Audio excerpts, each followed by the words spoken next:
longtime friends and nerdy-ass people in general these days transcend geography through the power of Discord to play Dungeons and Dragons, rifle through their belongings for props, apparently, and play Dungeons and Dragons if I'm lucky. Previously, they took some time after the slaying of the adult green dragon who was masquerading as the seneschal of the barony of Goldendale, and the whole thing where Nye's archfey patron, well, one of the patrons anyway, yoinked them all to be entertainment in the middle of a tourney of some description. I'd never even found out exactly what that was all about. It was just, behold, entertainment. And then just stand there and look pretty. Thank you. They got over that moderately quickly. Mostly, anyway. Hazel's Studio Ghibli hair floof kind of got dissipated by the arrival of her adopted sister Rizwin, who came in from Egref going, I've heard there was trouble at home, and then she found out at least half of how much trouble there actually is at home. And went, okay, I probably better keep some people out of trouble. Okay, coming with. Seems to have been the general thing, although she did spend most of the rest of the evening reacquainting with the parents and helping settle the 10 Goldendale refugee children in various spots in the house, because of course you loaded 10 kids in and then went away.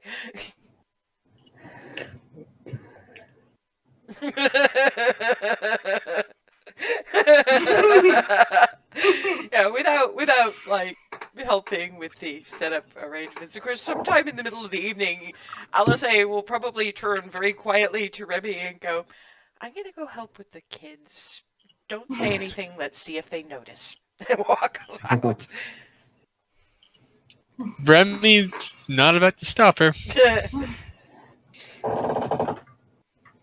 Froseth is probably the only... Froseth and Rizwin are probably the only people with enough passive perception to notice, and Rizwin's already there helping. So, I think it's probably only Froseth who notices that Alice has just left the building. And he is probably wise enough to know why.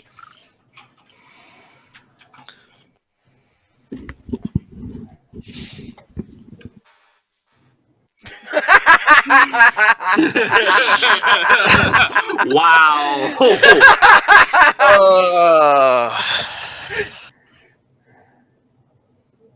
Yeah, you guys are basically settling for the night. I'm gonna, because I settle in the other building, I'm gonna head that way. Hazel and Rizwin are in the main house, and Alice is just absent in the evening settling. And again, it's only Remy who was told, and Furseth who's just Furseth, basically.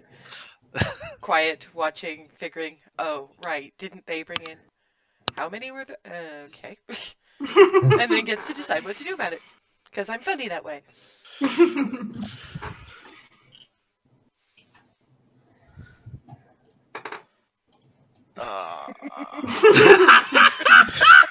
Making me make decisions. In a role-playing game, oh yeah. My god, oh what my kind of travesty of a DM am I?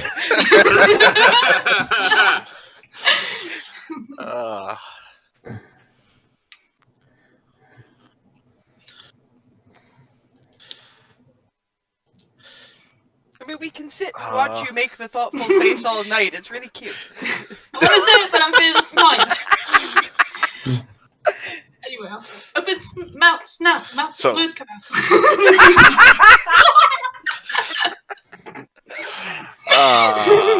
I'm entertained. So. Sorry.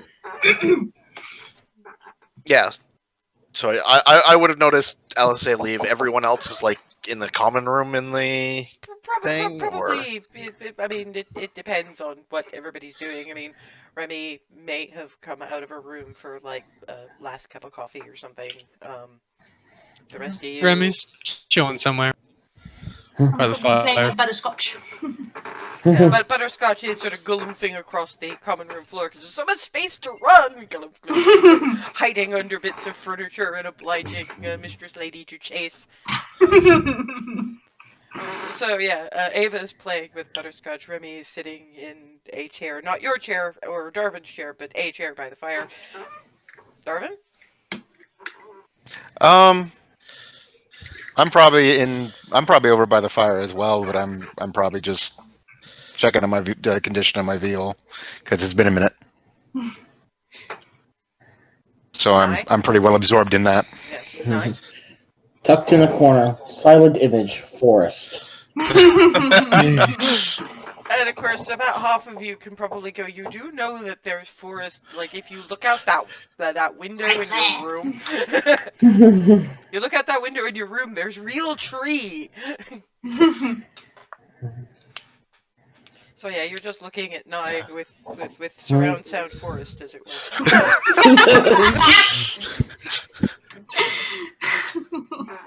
You know, ignoring the actual forest outside in favor of the forest of the mind.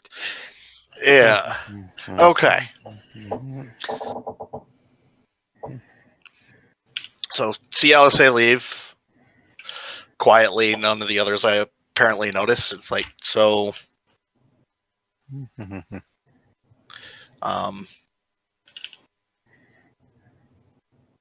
Do you know if everything's been taken care of with all the new kids and everything, or is, like Alice just went out? Is more help needed, or? Oh. It doesn't snap, but you hear a twang, and sort of the audio equivalent of a facepalm with a veal. Yeah, particularly Darvin, because he's the only other one, apart from Hazel, who's already there, who knows exactly how many kids.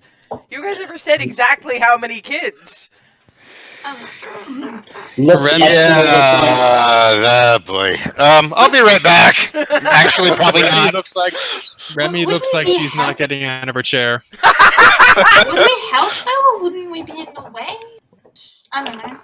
Too many cooks in the kitchens all the time? Well, there's more rooms than just the kitchen.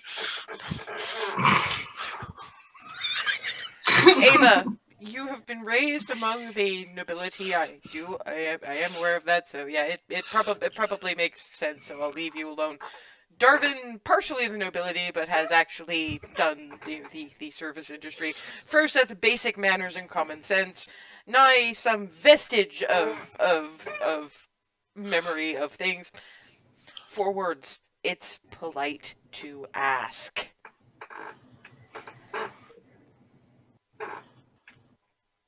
I mean, Remy clearly isn't interested in polite, but, you know.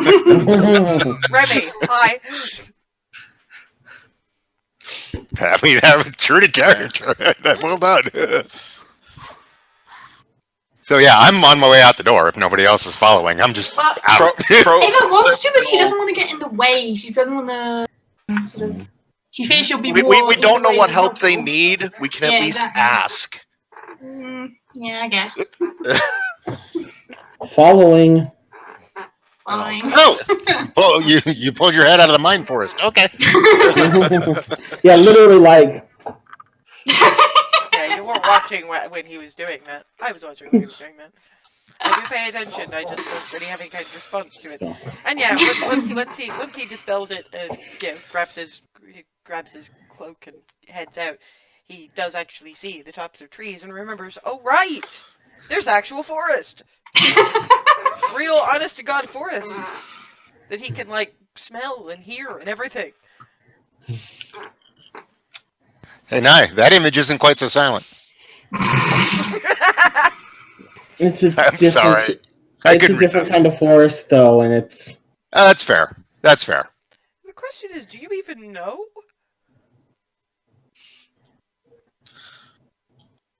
If you have no memories of home, how do you know it's a different forest? These are the little mind voices that plague. It's like, it's a different forest, and then just some part of you going, but is it? Eh.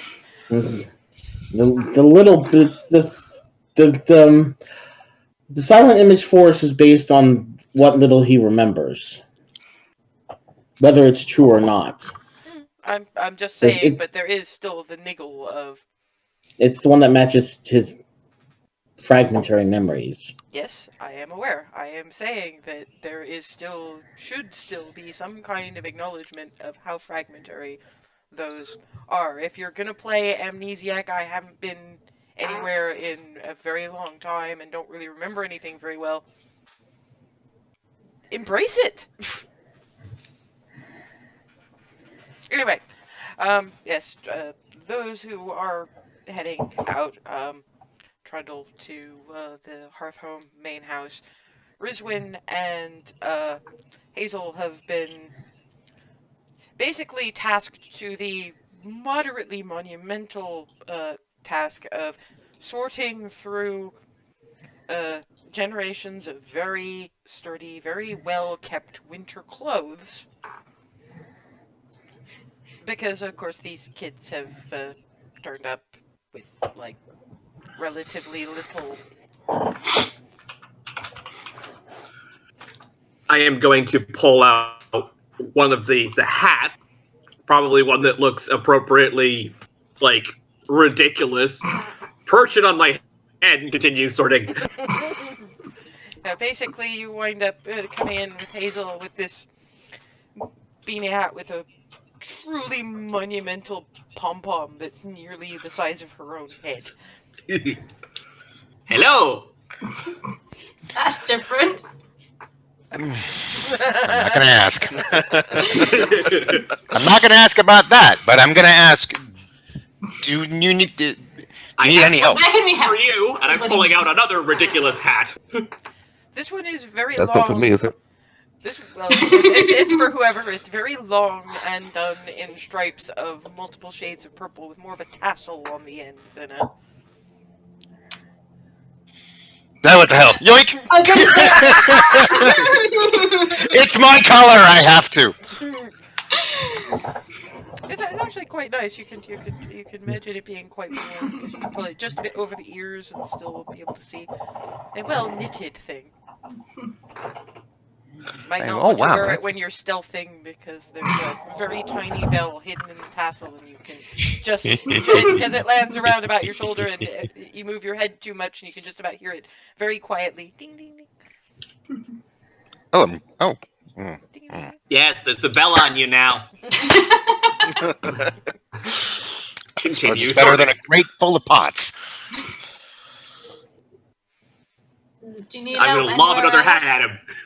other than sorting hats? Twilly is looking through cupboards Hey, Ava, and things. catch. That one is sort of a deep autumn orange. No pom-pom, but there's sort of little darker orange, almost red leaves patterned around the sort of band. I just took a dive in like, whoa.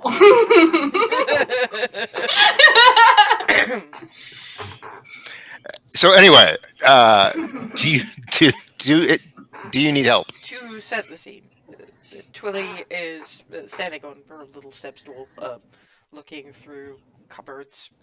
Hey, Miranda's stop that. going through apparently lists. Well, we could use somebody to go digging through the linen cupboard for some extra bedding, I should think.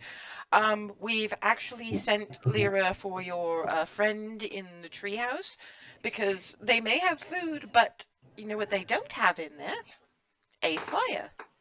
Yes. Dear Hazel didn't think that maybe the people she was hiding in there for a few days might get cold.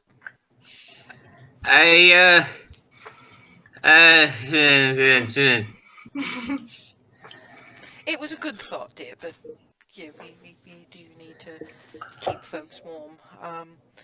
I mean, if we have any overflow issues, there's still the guest house, but for now we're trying to sell it, if you like, as a massive slumber party. It makes the whole situation a little bit less scary. Skylar, Faraday, and Evan go running by, each holding a bit of very long paper garland. Meow. The hats help. Wall. So yes, we're looking at our supply situation. We need to get some things out of the barn. We need to set up beds and things. And if anyone wants to help decorate the children's rooms,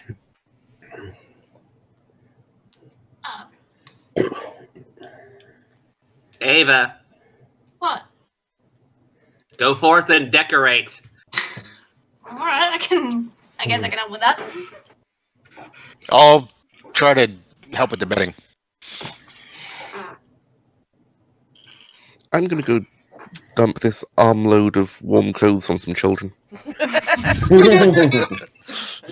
I got more for you when you get back. Sorting. children are currently doing various bits of decorating, but could probably use adult bits of help. Hence Ava, so Ava and Riswin can go and dump clothes and help decorate. Furseth, Nye. I'll help sort bedding.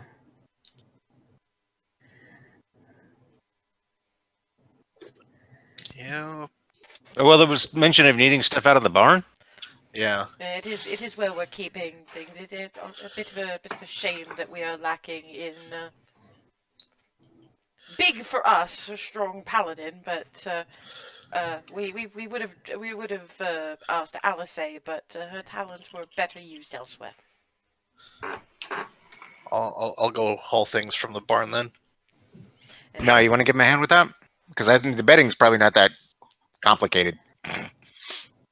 All right, makes sense. Miranda hands over a list of things that they're looking for. You're probably going to need a light source of some description. Hazel's been telling us stories and mentioned something about a drift globe if no one wants to expend spell power. Was that in one of the back of home? Oh yeah, who has that thing? Froseth, I think. Yeah, I think it's in the bag. Mhm.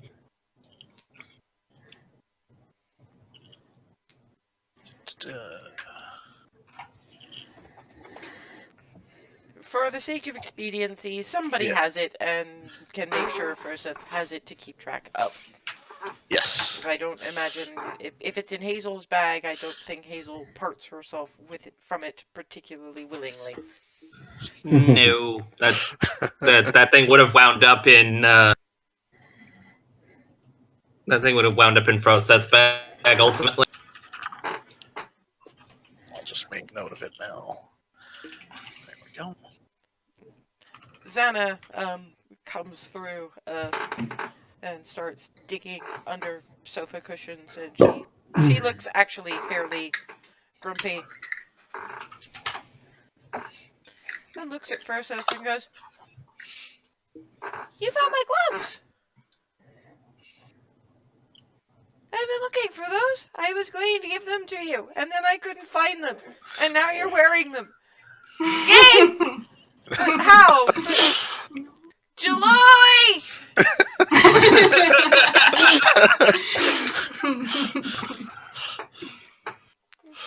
Piping itself from the rafters. It wasn't me! I keep telling you! I have no idea what she's saying, but she's denying she did anything.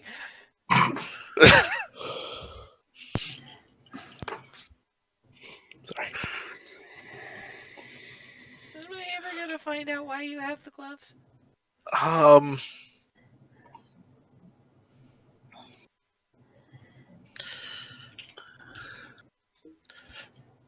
Now, see, I've got trying to remember how The it was just before. the various archfey Yeah. chucked them at you. And then didn't say whether or not they'd actually told Sana they were giving them to you. Because archfey be like that. Yeah.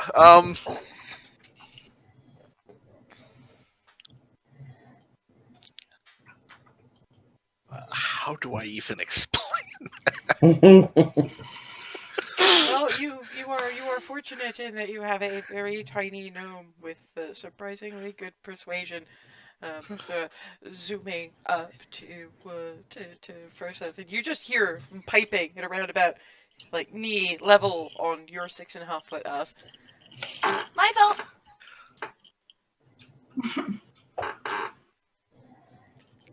I wanted to give it to. Well, you wanted Skylar to give it to him, but everybody was busy, and I'm too small to be much busy, so I decided to do a helpful thing, and then I kind of forgot to tell you because everybody was busy, and then you were digging in the.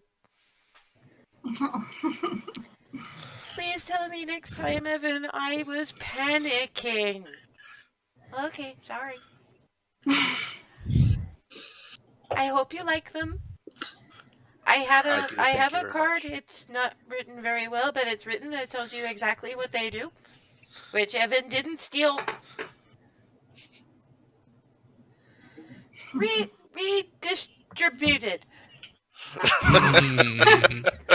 I will get you the card now.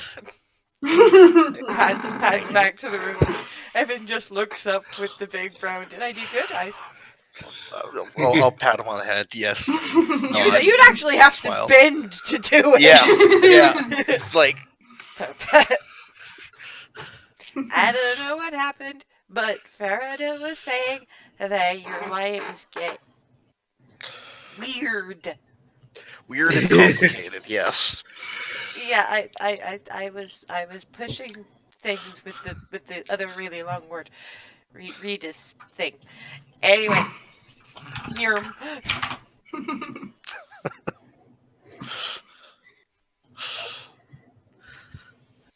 Sana comes back with the card, which basically just has all the things I typed to you, written in very halting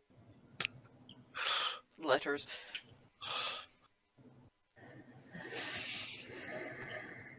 Thank you very much. That's okay.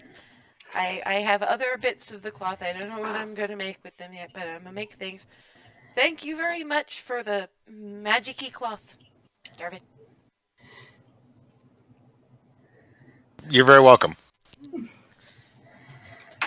Not telling that you didn't actually mean for those to be used, but hey. I go back to decorating. The decorating has been fun. I love these kids so much. When Ava comes into the girls' room with Rizwan trailing behind, probably entirely obscured by a pile of You're right with that. I'm hoping you can actually hear us. Hello. Sorry. We were addressing you at that point, or Ava was. Sorry. You're right with that. Because basically you're carrying a pile of clothes that's a little bit higher than you are. Yeah. No, that's yeah. No, yeah. And Ava will see the use to which Alice's talents has been put is she's popped her wing tattoo and is helping hang paper garlands and various bits of ornaments from the ceiling. Okay, I got 5 minutes in here, well, like 3 or something now, and then I need to move to the boys' room, so equal opportunity here, so just keep handing me stuff, and there's just various of the girls just handing up ornaments. Oh, hey, Ava, and pile of walking clothes, I am assuming there's a dwarf under there. Hi! It's really good. Yes, I know, I'm being silly. I'm a bard, mostly. It's kind of what I do now. I don't just scream and bisect things. Apparently. When you need us. Window garlands, because you don't have the option of being up Indeed. without chairs. I'm on it. So Rizwin can distribute about half of her load to the various new girls and anybody else who's started outgrowing their bits and pieces before moving on, probably with Alice still hovering to the boys' room to additionally help. They've done about half the window garlands, but can't quite reach the tops. I pick one up and lift him up so he can. Oh. I'm imagining that being Evan, because you have -1 strength, so a 4-year-old gnome is probably about what you can manage. Your stats, man. But, you still have an incredibly dexterous, incredibly charming little 4-year-old gnome. Just beep. With Butterscotch just bouncing around your ankles most of the time. A little bit soggy because he followed you and had to walk through a couple of. There's little bitty patches of snow, nothing massive, but apparently there's been flurries in the few days since you'd last. Well, there had already been a few very light flurries just before you arrived, apparently, and that hasn't melted, so there's patches enough to be minor snowdrifts for a plushy puppy Butterscotch's size, so is a bit soggy. So every so often you get, instead of cold wet nose, you get cold wet tail, cold wet paws.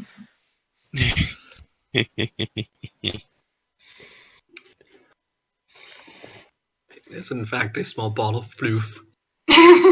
And squish. Yeah, currently small ball of sponge. I was going to say wet. Yeah, pretty much. You can tell when he's got particularly bouncy because the trajectory and the landing impact has caused this interesting little Rorschach pattern of water speech. I'll have to remember to carry him next time. And his little front paws on your ankle and just the little tail. Anyway. Scooch. Eventually you get bits in from the barn. Rick arrives with more kids to distribute warm clothes to, because they're kind of chilly at this point. There is a massive vat of hot chocolate on the stove.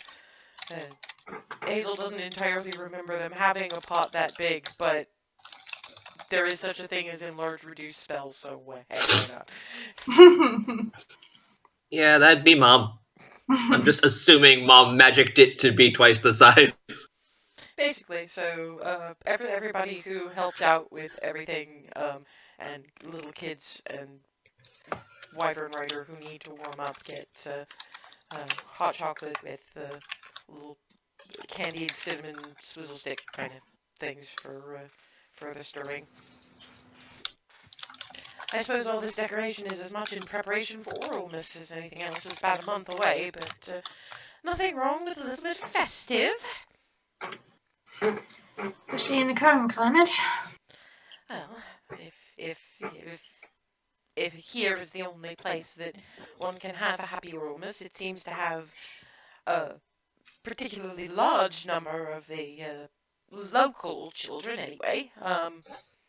This is probably the best place for it to be. We'll have to arrange the decoration of the main lounge, and possibly start with the Oralmas baking a little bit early. But the problem is sending anyone out with a tree. Well, for the tree. But that's things we have to sort out. I imagine that you all have other things to sort out. But we can discuss exact details about that over pancake breakfast tomorrow morning. Because we haven't done that yet. We were a little indisposed. Sorry, Hazel. We will ensure that you get proper pancakes before you leave. I don't know if Smeagol's hearing us now, do you? Just making sure, because there was 0 reaction, and... Cake pans. And there it is. Yeah, the 0 reaction worried me too. Particularly since you weren't moving all that much, so it was looking to make sure you were blinking. Yeah. It's just sorting, and then just... Well, by this time, the clothes are sorted, distributed to kids. Yeah, slumber party beds have more or less taken over the floor, so Rizwin and Hazel trying to get into their own respective beds sort of by the doors is going to be a little bit obstacle coursey. Uh-oh. Yeah, as Darwin was laying some of them out, I was kind of trying to do it in such a way that I would end up by a door. It's like I'm trying not to bed myself into a corner, literally. I'm just bouncing looking over along the on obstacle broad course. tiptoes. Yes, well, you're dwarven and you're a rogue. You are designed to sneak into your bed with minimal disruption. Hazel is Hazel. I'm just looking at it going, uh-oh.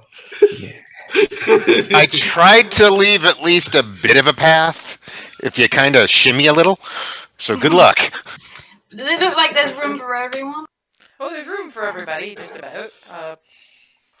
It's just a matter of, once they ran out of the spare beds, it'll probably be easier when Hazel and Rizwin are on their way, because somebody can, one or two of the guests can borrow their beds while they're away. But, and thankfully, the more adult or adult-sized are living in the guest house out behind Fort Cupcake, so... And yeah, so the festive decorating of Cheer Up Children Central has gone fairly well, with Remy sitting on her own. Well, with that in mind, Froseth and Nye are going to haul stuff from the barn, right? How big is the list of stuff they need? It's not so much the list being large, it's the quantity of things they're going to need in. Because she's tried to list quantities. It's gonna take several trips. In which case, Froseth will stop by Fort Cupcake, poke a head in the door. Remy, we need your help hauling stuff, and then leave it at that. It's up to her whether or not she comes. Remy sighs dramatically, Yeah. sets down. I guess she had tea and a book she scrounged up from somewhere, and she follows Froseth out. Yeah, there's definite haulage, but it does mean that Remy's abandoned and now likely cold tea is replaced by some very nice hot chocolate. So at the end of it, although of course, it's not that Froseth cares, but it's been kind of cold, in and out, in and out. But at the end of the day, there's enough food to keep the extra people going for a few days. And everything is looking festive and holiday-y. And you are all sent to your various beds with rest well. We'll see you for pancakes in the morning. Yay, cake pans. and then once again, eyeing the obstacle course with a, uh-oh. Well, it's okay at that point because the kids aren't quite asleep yet in the nature of festive slumber party atmosphere. There's a little while with various kids telling various stories and occasionally exhorting Hazel or Rizwin to tell us a story about some of your adventures. And Faraday's just like, they have a lot of adventures. I'm gonna tell them about the rug. I'm gonna tell them about the evil rug and the flying eyeball that tried to zap us all. Oh my god. I want to hear that one too. Oh, Hey, Hazel, tell him about the time I. no, you're not there. Yeah, I already left? Okay. Yeah, you guys would have left by that point, except given Killer Rug and bargain basement beholder. There's the Hearth Home kids are okay. The kids who are forced to actually sleep on a carpeted floor Whoops! are now screaming and trying to huddle up with the rest of the kids. And Julie and Miranda have popped in. What is going on? The wreck is evil! Tick, tick, tick, clunk. Baseball, Oh my baseball, God. baseball, baseball.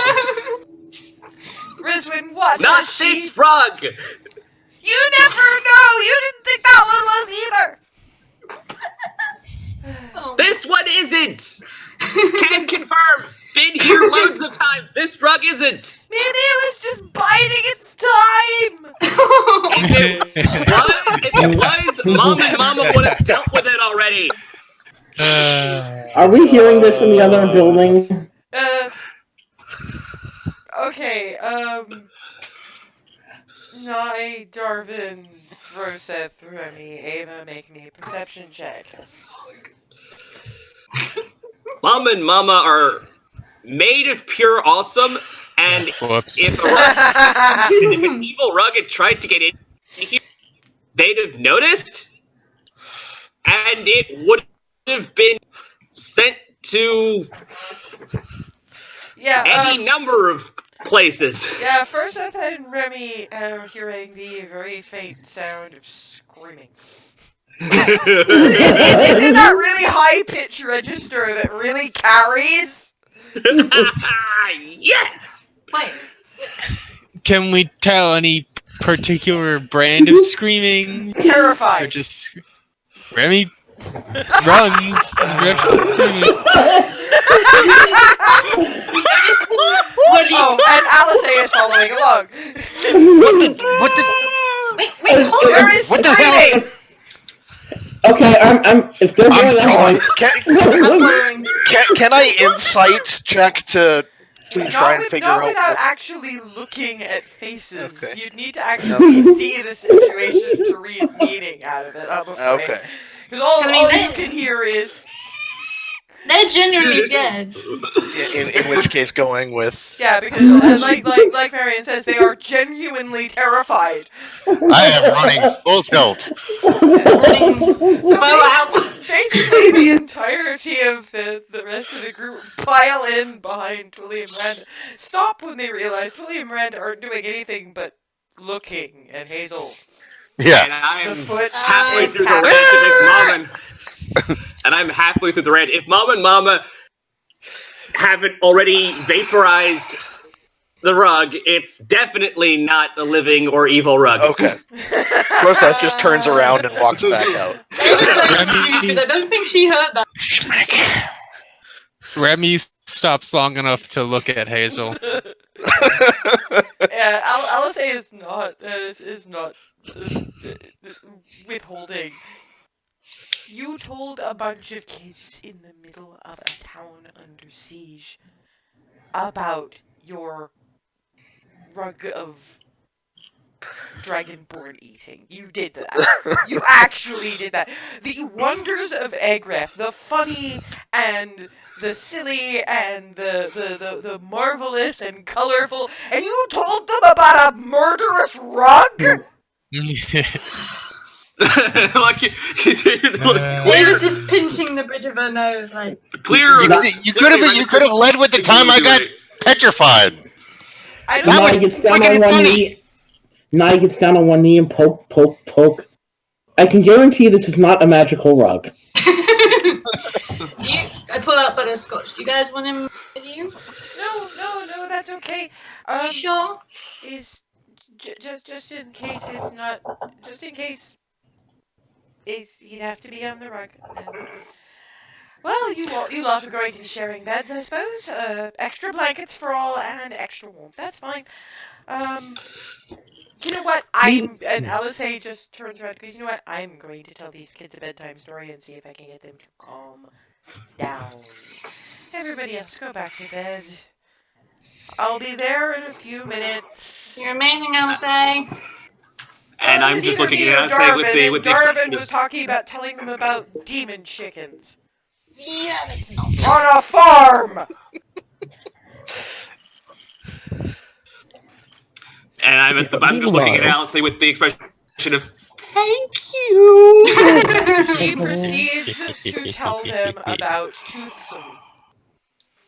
Yes. And, you know, the weird little robot, and that moment when Nye was asking for the fizzy fruit drink, and just the sign going, but there's no chocolate in that.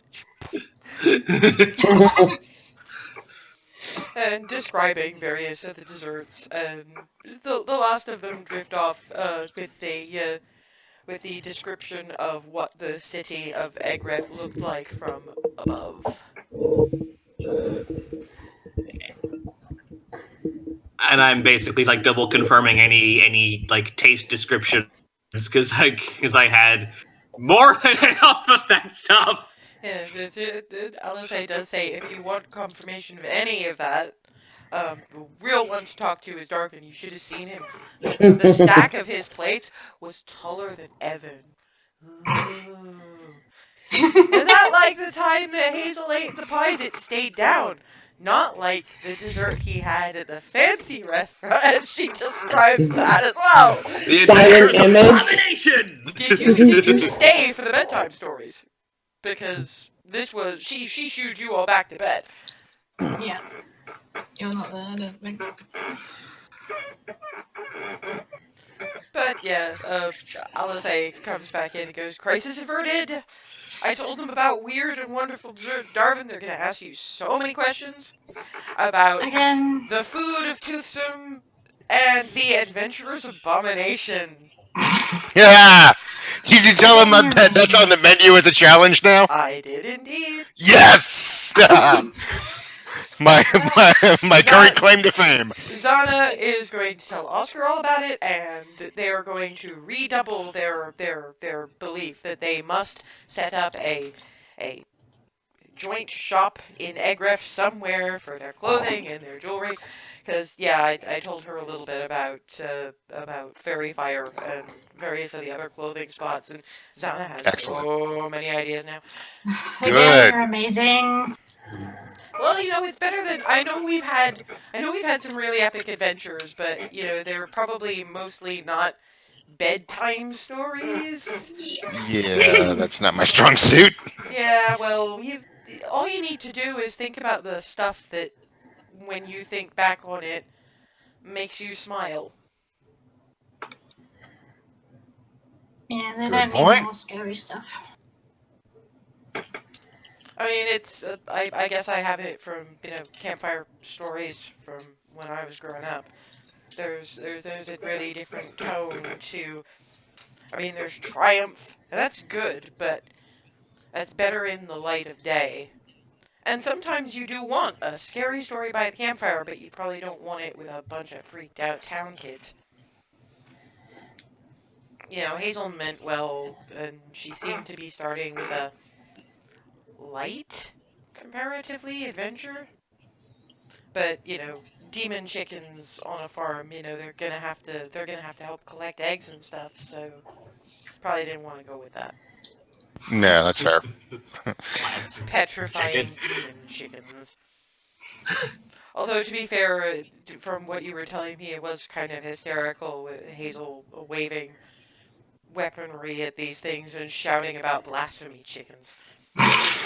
Yeah, and the last thing I said before I was turned to stone was I didn't want to turn to stone, which was also the first thing I said as soon as I came out of it. I mean, that's the thing. It's comedy for us, but you remember what you were telling me about your reaction to blights? How you joked it away because you know, it's there, you have to deal with it, so you deal with it by making remarks. I get that, but we're adventurers. We have to do that. Right. Most of those kids never had to. Hopefully never will. Yeah.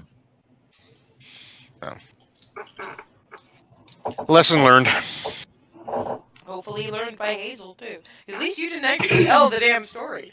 You didn't look at kids gradually growing more terrified faces and just double down, you know?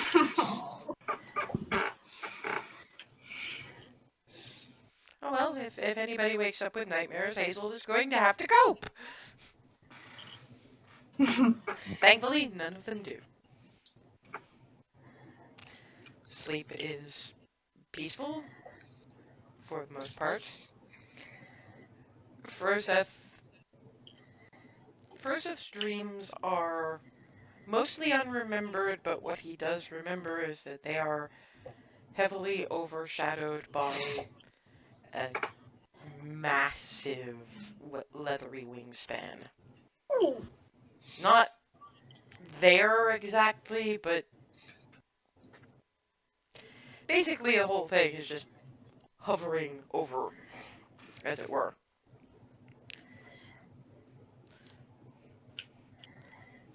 Darvin has a dream of his own.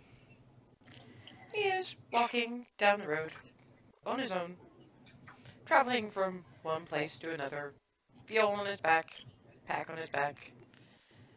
He's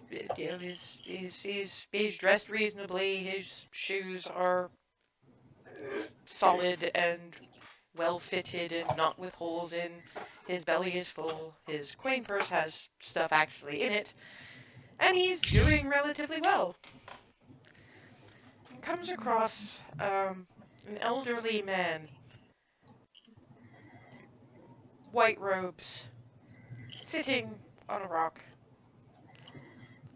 either perched on him or hovering around him. 7 canaries. A sitting, somewhat damaged walking stick by his side.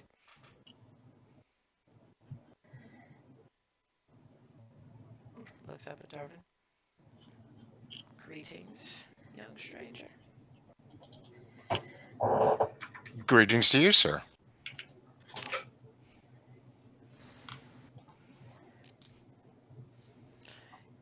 Yeah, okay, make me a straight up wisdom check, because you're clearly missing something here. Just be glad that's actually one of your strong points, however much you don't act like it half the time.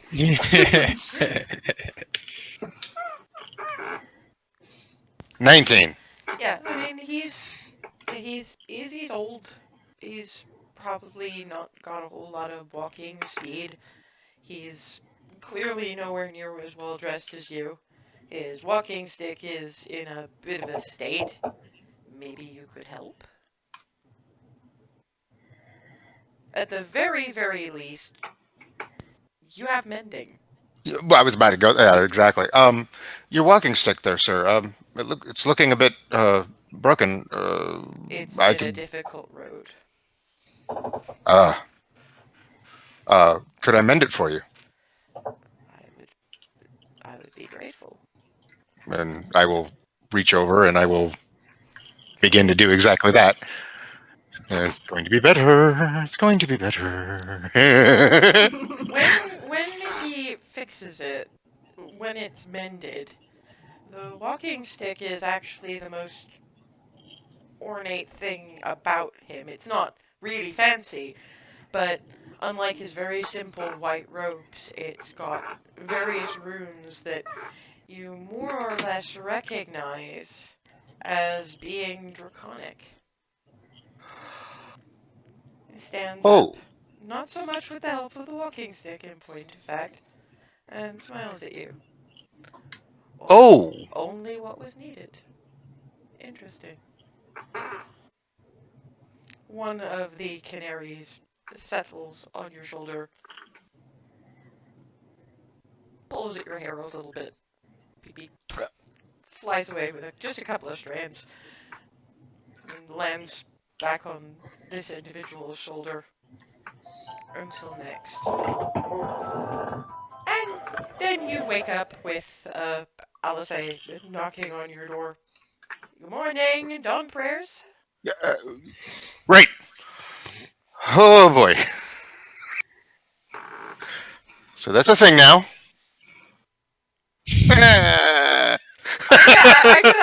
that one I know you have clothes on. Yes, Hazel is attuned enough to the morning to wake as the sun is just starting its rise. And one thing about her misstep last night, the floor is clear. No kids, because they all bundled into other people's beds to not be on the potentially murderous rock.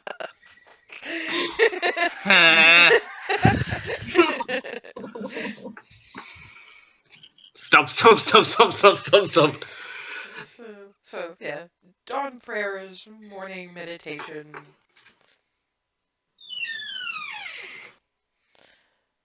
And I don't know whose doors are creaking, so yeah. Anyway, and apparently meeting up in the main house once Twilly. She actually has to poke her head in to do the breakfast. Mhm. Well, you got woken by the rest of the kids. Just Oh, did I? Oh, sorry. yeah, well, no, just yeah, because Hazel. I'm going to be kind. Hazel managed to get out without waking anybody up. For once. I'm going to be kind. It's expedient. But yeah, Rizwin wakes up with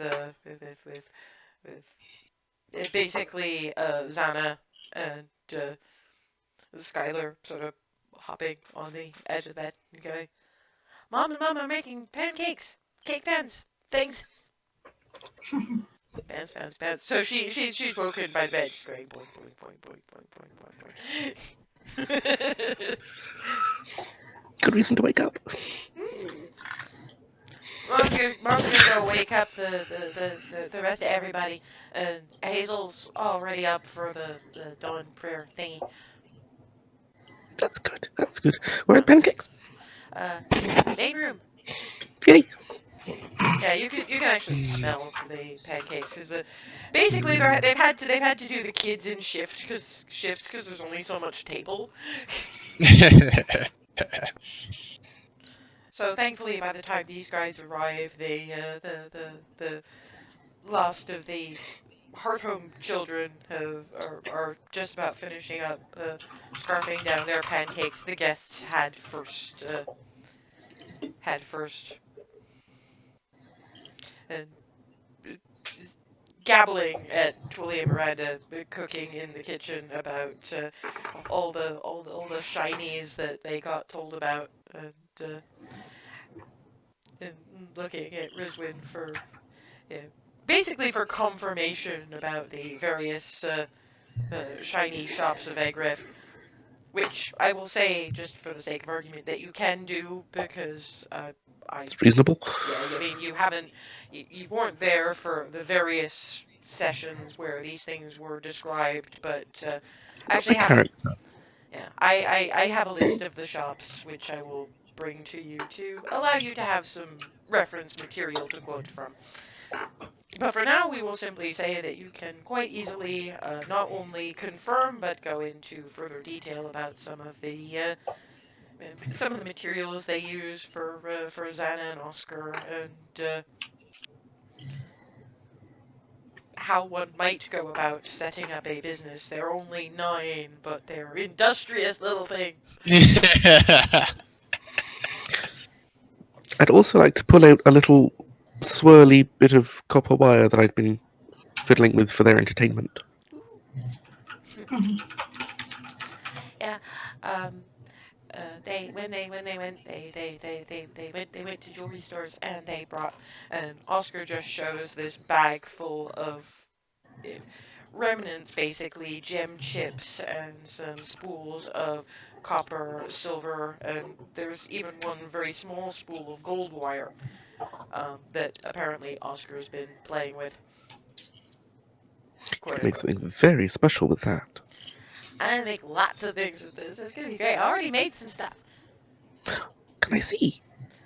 It actually points to Alice A, who holds out this pendant, which is very very pale blue gem, which is either a very light sapphire or a blue diamond with sort of silver wing type, sort of stylized wings on either side, each hooked to one end of the chain, which he's managed to dig up from somewhere or other.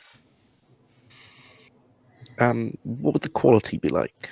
It's quite good. I mean, it's simple and it's very stylized, but the gem is well set. He hasn't tried to go too elaborate because he hasn't quite got the skill for that yet. So he's stayed within his ability range, and it's come out as quite a nice piece.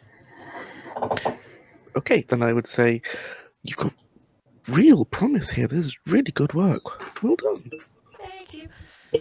Maybe you can look at some of my other projects, and I have some designs, and maybe before you leave, you can look at them. I'd love to. We'll let you have breakfast though, and I'll go gather up my notes. Yeah. Vroom.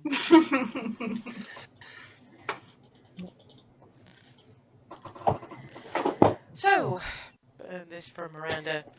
This actually worked out rather well, because I imagine there's going to be a bit more serious conversation, hopefully not in the middle of the night to scare the little ones. What? So we have an elven wild to get to, don't we? Yes, that was the issue, really, wasn't it? It's not exactly the shortest trip in the world, and there's probably going to be, I mean, your bags of holding, yes, but perishables, and there's still a fair bit of thing that is required. So it's a little bit of a gamble on our part, but I think in the circumstances, we were considering letting you, I would say, borrow one of the carts, but I imagine, given the sorts of things you get up to, that it's likely not to return. So hopefully Goldendale Town Centre will rearrange and we can replace it. Hopefully.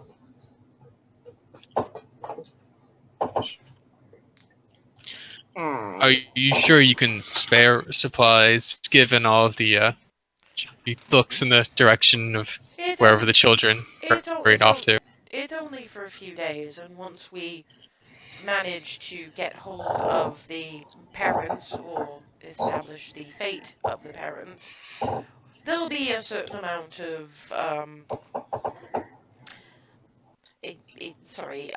very much an academy sort of way of putting it, but a quid pro quo thing.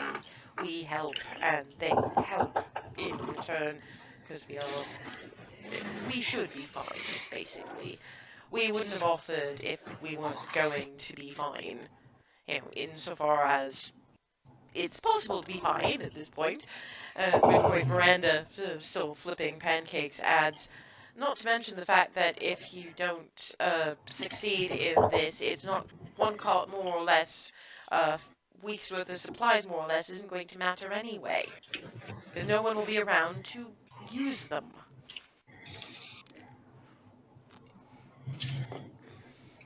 Alright then.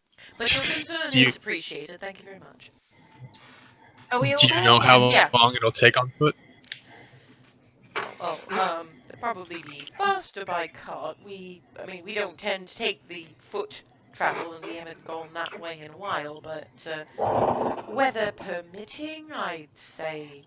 Well, it depends on where exactly you're going and via what route. I mean, you can't go straight through Cedar Grove, not yet. So it'll have to be a little out of the way, probably via Suntree to resupply. It's the only reasonable place. I mean, there's a couple of inns along the road, a couple of farms where Hazel's met some people. At least while you're still in Goldendale and a little ways past the Cedar Grove barony line. I'd say by cart, pushing it week and a half to the Elven Wild by that road.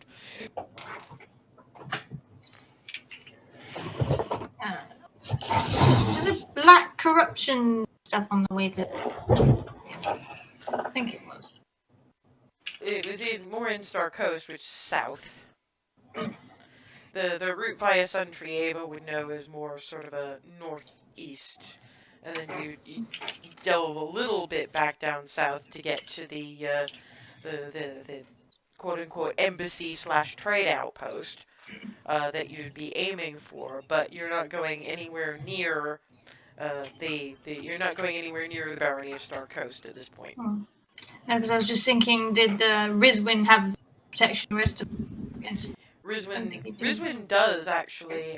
Is she? Sorry. You were, I think you were there when that sort of thing was mentioned, but I mean, if Ava wants to bring it up, because I'm not 100% sure myself, I think it was handled discreetly. Now I think about it, we'll have, if we go delve into that, we will, stuff we got that, was it Lydia? Gave us, Lyra, sorry. Gave us that protection again? Wait a minute, you got it at the same time as Rizwin did. Mm-hmm. Nye, Yes. I thought that was Rizwin, just Ava. before. Yeah, I thought no, that was just before. you all got your protective bits at the same time, basically. Oh, okay. Okay. It has been handled. To be fair, you don't know how far it spread, so it's still worth Checking. Yeah. Well, it sounds like we don't have to take too much in the way of supplies. If there's places we can stop on the road, it's not like we're hard up for coin right now. Yeah. Yeah, there are places we can stop. Alice just pats Darwin on the shoulder. Yeah, I'll be all right. But yeah.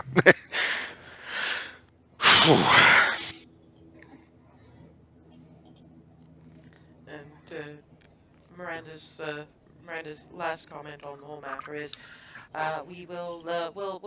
we'll also send you with a set of the sledge runners. Basically, you can hook them to the wheels of the cart and make it more of a sled if the weather gets. Oh, that would be amazing. Thank you. We're getting to that time, and there's absolutely no point if you get mired in a snowdrift. Mm-hmm.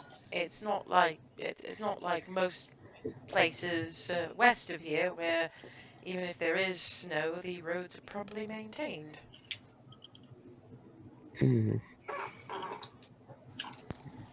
Yeah, there wasn't much snow in Star Coast.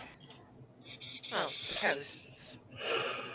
I didn't know what those were. I'd seen them before, but I didn't realize what those were actually called. So that's fascinating. It'll probably be incredibly fascinating if you get some of our snows.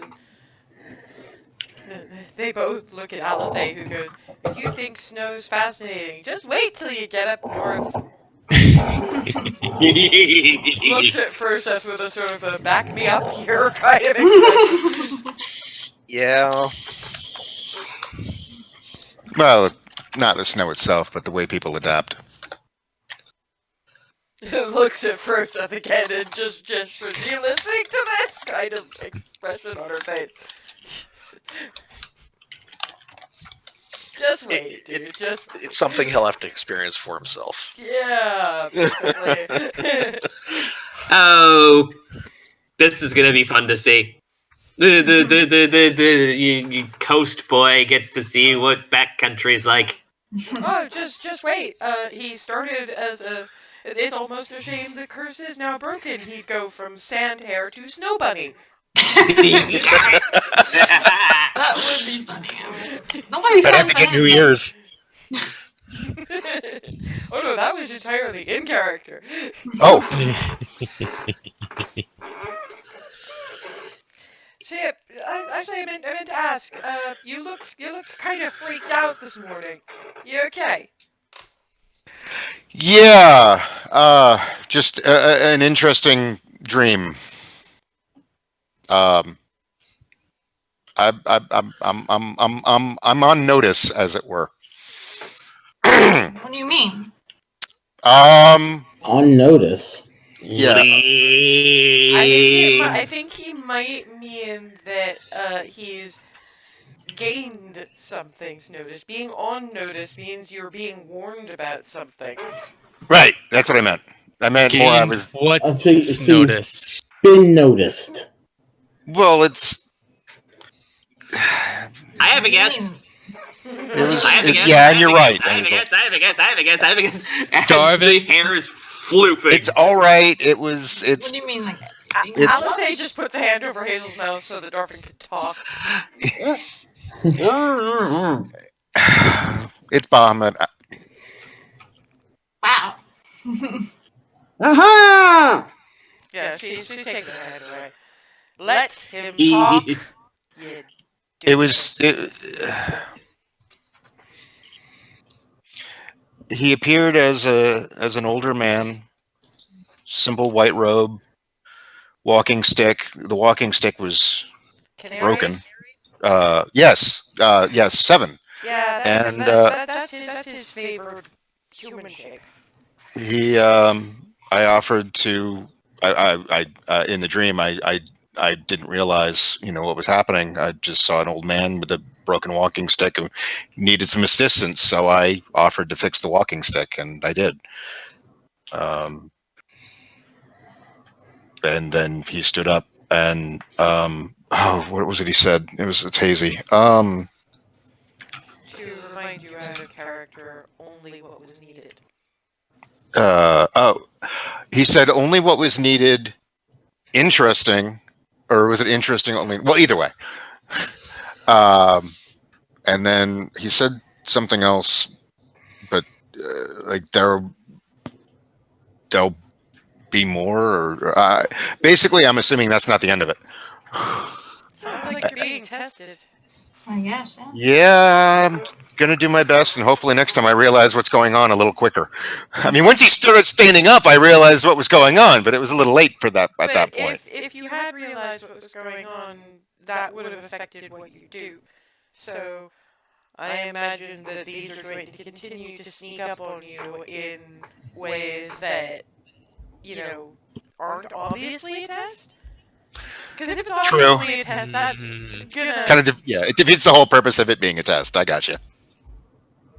I just really don't want to do anything wrong, because I've stumbled a lot in my life, and this is so important. I'm really not wanting to, but I guess all I can continue to do is do my best, which is what I did then.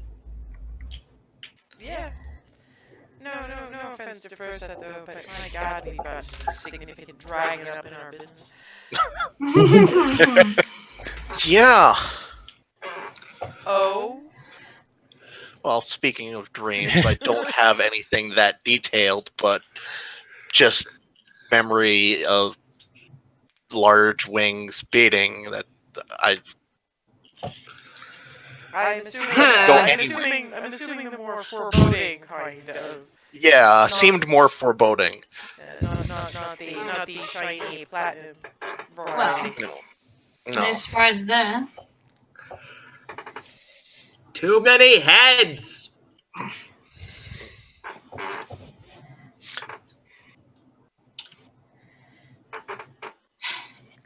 I have no response to that. I could see the amount of look on your face. You and I were pretty much like just at the same time. Okay, now I don't feel so bad. Thank you. Anyway, Darvin,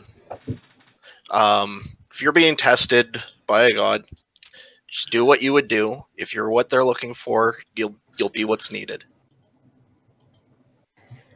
Thank you, Froseth. Looks over. I mean, I'm pretty sure we have a couple of examples of that around here. Tritherian wasn't exactly subtle, but different purposes. You know, technically speaking, Paylor via solar Mhm. dad thing.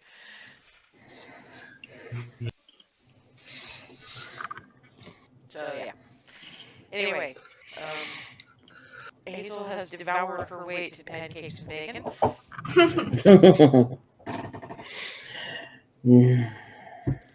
And if we're doing any last minute things that could be, Do we want to try and swing by the?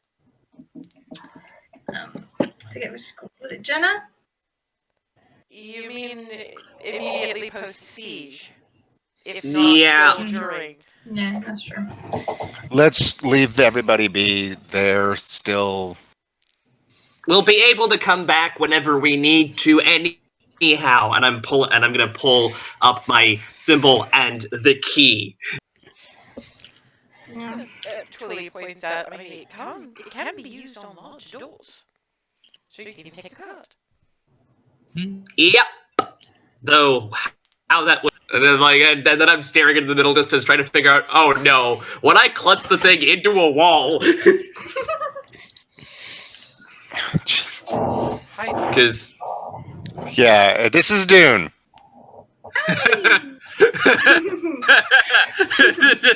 This is new.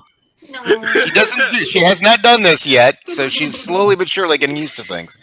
My apologies. That's fine. Oh god, it's another Pim Pim scenario. Not quite. Face full of cat. it's just like, whoop, hi there. Anyway, I would recommend last minute prep. Well, the only prep Ava can think of is getting us back, but see, that's not. Well, you know, last minute Quite prep. possible. Say, whoa, you okay over there, Ben? Yeah, I just bumped the webcam's on a separate arm, so I just bumped that. You know, saying goodbyes, packing up stuff, and I haven't got all that much beyond, probably a couple of supportive words for Lissy, because she seems to take reasonably well to me, and she gets nervous with this many people, and siege conditions, something about stuff in the Undercity. Yeah. So, I'm gonna go be supportive. Yeah. On that note, I'm pretty well packed myself. I'm gonna go look in on Evan. If I can make a suggestion, there's at least one little girl who would be fascinated by your dream, Darwin. Yeah, I was thinking about speaking to Faraday on the way out too, and Skylar. Thank you. But you could probably let them have hug time with Fursa first. Exactly. That's why I figured I'd look in on Evan first. Okay, plans for everybody in the last sort of 10 minutes or so before break. I'm going to make sure all my stuff is together, bag, armor, everything's ready, and I'm gonna look in on Shinaira before we go. Yeah, and Shinaira obviously sort of tucked down when you were getting up, so find Remy. Can I finish with one at a time, please? You find mostly finished breakfast plate tidily on the stairs where nobody is likely to step on it, sort of tucked halfway under the little banister, so that in case somebody like, oh gee, I don't know, Hazel came down, she wouldn't step on it. There's a sort of a very quiet, sort of not quite sleepy, but more kind of quiet, not 100% there. Hi. Hey. That's cheery. Just wanted to stop in and see how you were doing before me and the gang had to head off to next thing to deal with. Bad things are happening, aren't they? Yeah, I'm kind of worried. I'm gonna be shuffling over to the Elven Wilds, try and bring some support from there. Oh, no, that's not what I mean. It's just every place I go, badness starts to happen. I mean, the badness was already happening here, but Yeah, I'm trying not to but be paranoid and thinking it's anything to do with me, but there's a pattern. I don't like the pattern. well, we're gonna see about making sure that if there is any sort of pattern, that we head it off here. Well, because we like you, and we don't, and it just you're awesome, and bad things shouldn't happen to you. But they do. Bad things shouldn't happen to anybody that doesn't deserve it, but it does. Yeah. I wanted to ask, can you think off the top of your head of any place that might be safe to hide that's not full of nice, tiny people with no or very few martial skills? That's the thing. For me, the safest place has always been here. Mom and Mama are, well, they're usually forewarned. They're on top of things. I think there are some things you can't be on top of. But I'll take your word for it for now. If there's worse, I'll ask them. Yeah, Just so they'd be that better to ask than me. just so that you know that I don't want to be the reason that the little tiny people are less safe or more unsafe, or you know what I mean. Yeah, I know what you mean.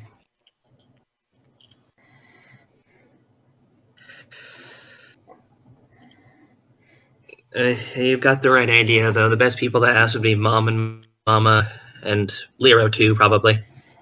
Well, I hope your trip goes well. Yeah.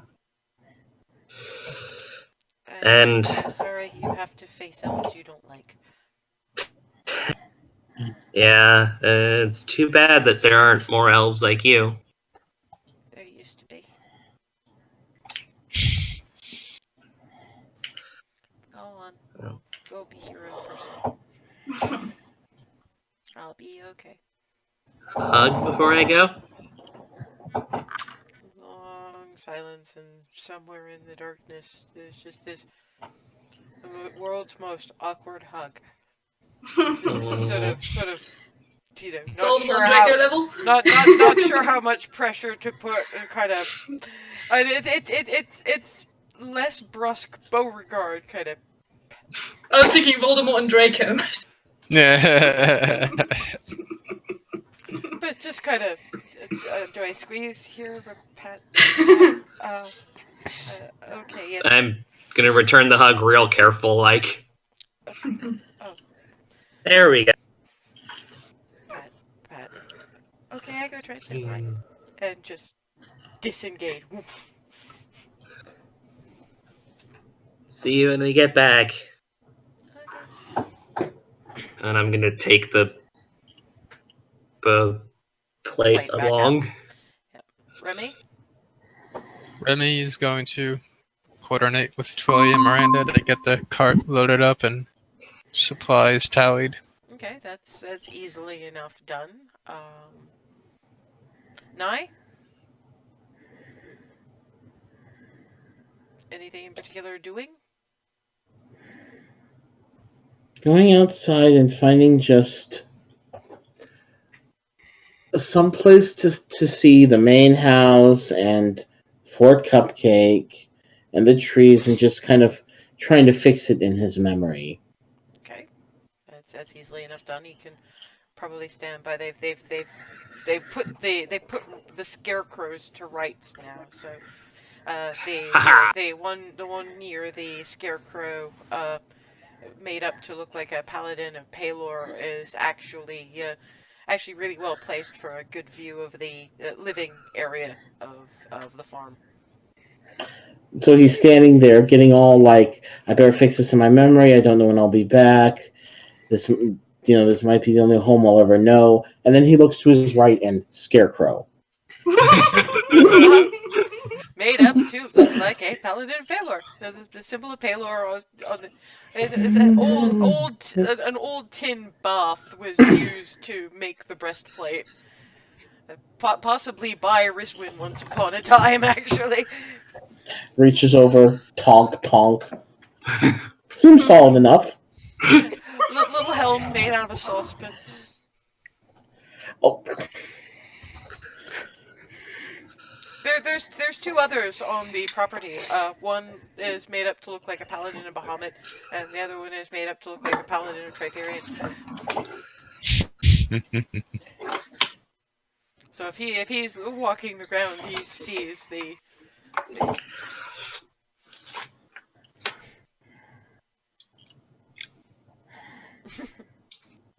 Scarecrowadins. Well, if you want your lands defended, what better than a paladin? And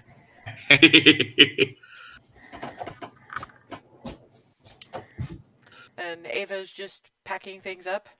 She's gonna pack up relatively quickly and then leave anywhere.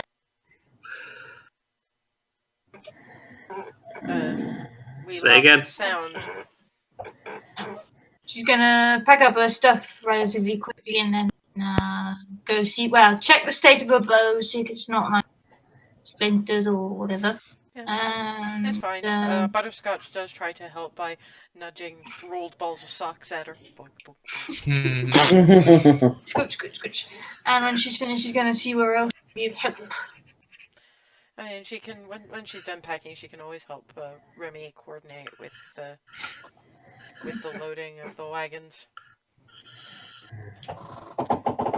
Just to keep it moderately short. Froseth? Froseth's gonna go see and say proper goodbyes to Farida and Skylar. Which is fine because you can do it in one trip because they are pretty literally inseparable at this point. And they did in fact provide him with each with a small bowl of winter berries, which they put an empty bowl down in front and each dumped little half bowls into it. And in unison, in stereo from either side of him, it's an us thing. He doesn't say anything, gets one in each arm and just hugs. Yeah. Like. So yeah, there. But by the time he's prepping to leave, you've got Farida telling Skylar various bits and pieces about when she was younger, being raised in the faith, as it were. Worshipping Bahamut as a regular thing. And talking about the various festival days and that kind of situation. And then when Froseth comes in, just immediately, one on either side, hug.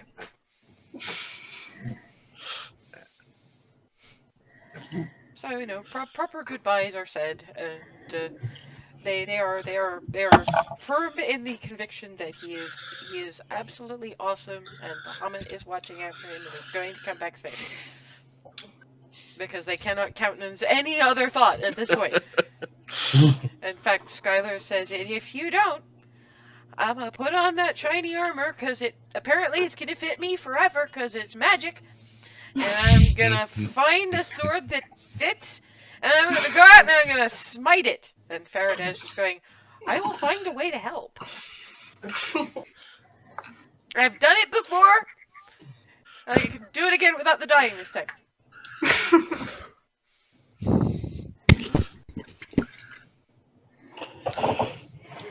apparently you've got 2 little girls ready to avenge you if you don't come home. So.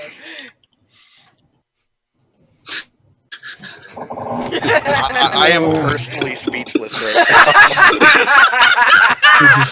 Mission accomplished, guys. I mean, I'd ordinarily make a joke that I wouldn't have been able to tell the difference ordinarily, but the expression on your face says it all. But yeah, after they say that, and they clearly mean it. They clearly, absolutely mean it. And they just sort of hug him and tell him to please go collect stories, be heroic, come back safe. Or I will smite!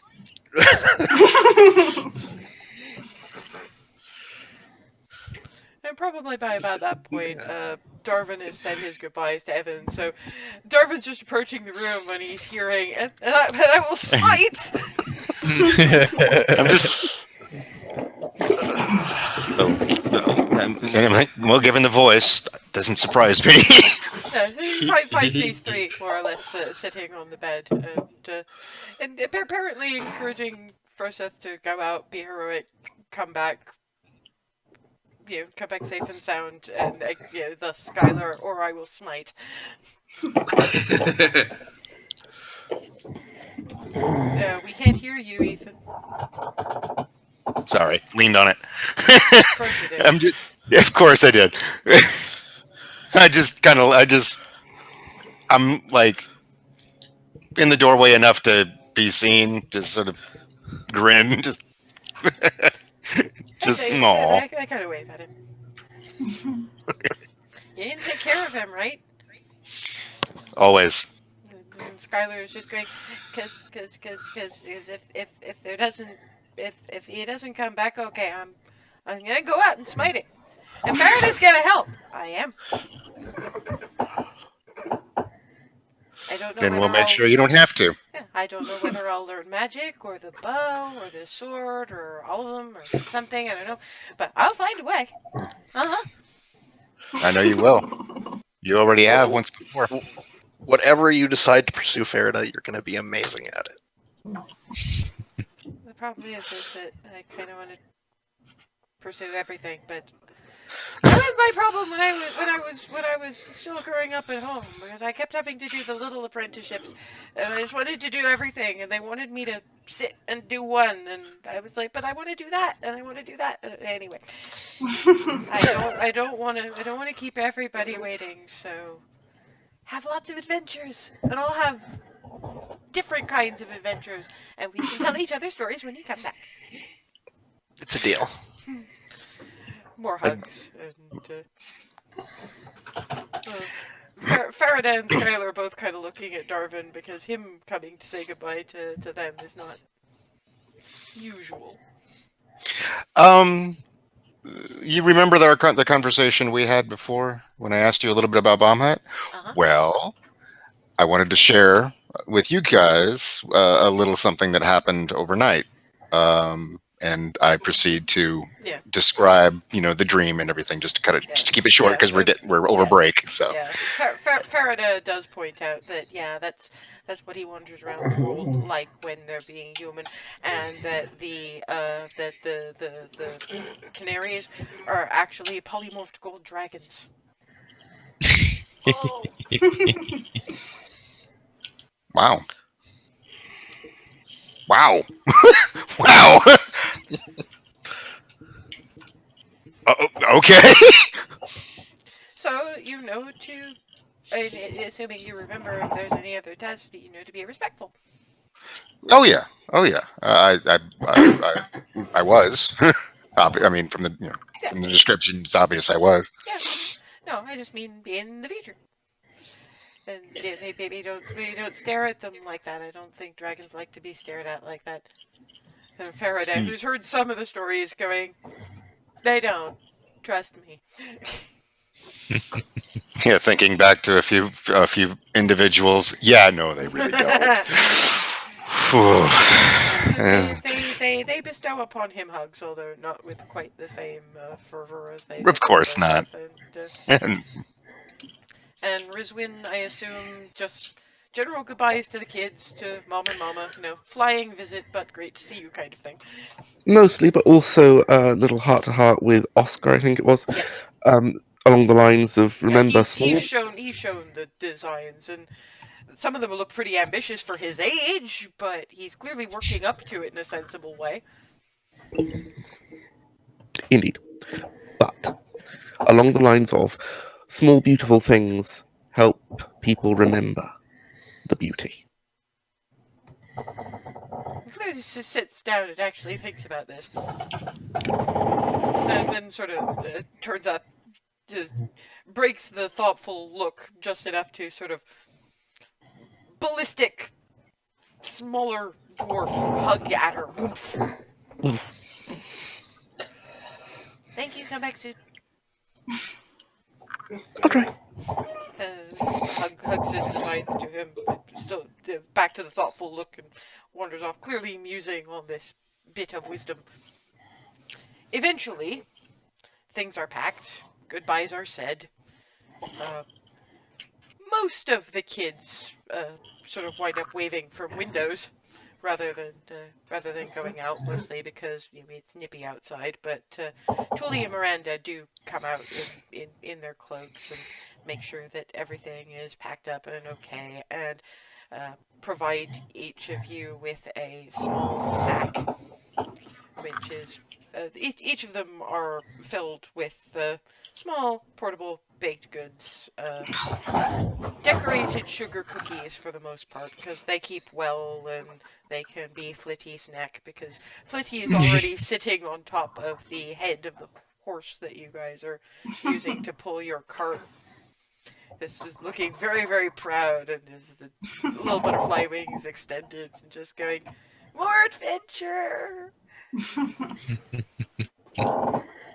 We couldn't hear you, Smeagol, you were muted. Bounce, bounce, bounce, bounce, bounce, bounce, bounce, bounce, bounce, bounce, bounce, bounce, bounce, Be bounce, bounce. safe, all of you. We will. And it's all right if you don't bring the cart back in one piece, but if it can be managed, that'd be nice. Try. It's fine. We just don't want you to feel bad if it's not possible. We understand. We were in your position, sort of, once too, Safe travels. I assume you've all said your various goodbyes to the little ones. They did ensure that we were going to do it anyway, but they wanted to be absolutely sure that you got treats for the road. Thus, You really spoil us. they do too. The only reason they didn't produce them is because they're in various stages of learning to bake right now. No, I meant all of you as a whole. Well, that's sort of what we're for. Everybody needs some place where they are loved and spoiled a bit and comforted and hugged and generally loved. At which point, Tully and Miranda both sort of huddle up to Ava and poof hugs. Little awkwardly sort of hugs them back. Prepare for to shonk. Sorry, it seemed like a necessary moment for the hugging. And yes, hugs each and every one of you. Even, Darvin too. Darvin, Nye as well, even though they barely met him. Although for him, they do what they used to do with Hazel when she was little and just hold out arms in a sort of a, would you like a hug? And hug happens. It's very definitely not a familiar sensation in that it's sort of more around the waist than around the shoulders, but there's something about a mother hug that just is universal. And with that, you are on the road Waiting. into the next stage of your adventure, which we will get back to after our somewhat delayed 5-minute break, but you don't curtail family goodbyes more than you have to. Anyway, we'll see you in 5 minutes.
to Suntree. Incidentally, your tent has been modified, so there are now enough beds for everybody. And now there's 4 bunk beds instead of the 3. So Nye can be recumbent if he wants to be when trancing. And it's slightly bigger to accommodate the extra bed. But you still have your tent and you have your cart, and the first few days on the road are pretty quiet and uneventful. Day 2, it starts to snow, but you have a tarp, and you can kind of fix it above with poles so that everybody can kind of be in shelter. Alice spends the time teaching Darwin how to play his new guitar, amusing herself and others by making up little whose line is it anyway style songs about the various people. Darwin's winds up being hello, my name is Darwin, and I'm the local bard. I'm pretty good at lyrics, but diplomacy is hard. And if you think I'm Heseltine, you're surely out of luck. I'm fairly wise, and really, I'm not always down to fuck.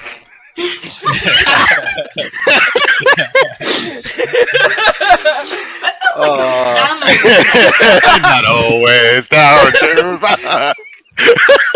That sounds so like scamming. Ava does, in fact, also get one. Great. Hi, my name is Ava. I'm a ranger by my trade. I've kind of lost count now of the monsters I have slayed. At least I have some company when I am out on watch. My animal companion is a plushy butterscotch.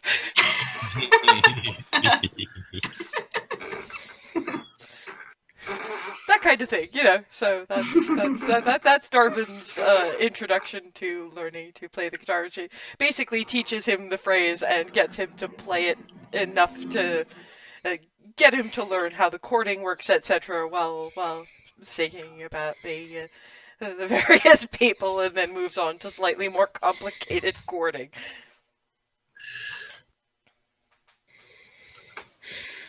And everybody else just has time to converse, get to know each other.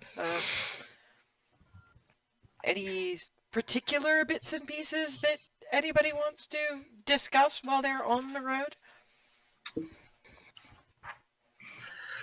How many bags do we have? 2, was it? Sorry? Bags of holding? Bags of. Yeah. Yeah. Either Hazel or Frosta, do you happen to know if any of them have a rapier hidden at the bottom somewhere, maybe? A what, sorry? Rapier. So, Oh. there's still the dagger. Yeah.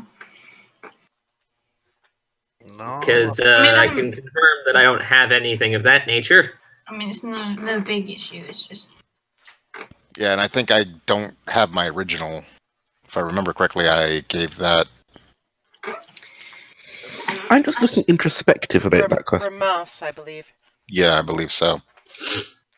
I just don't. I mean, I'm a bow, but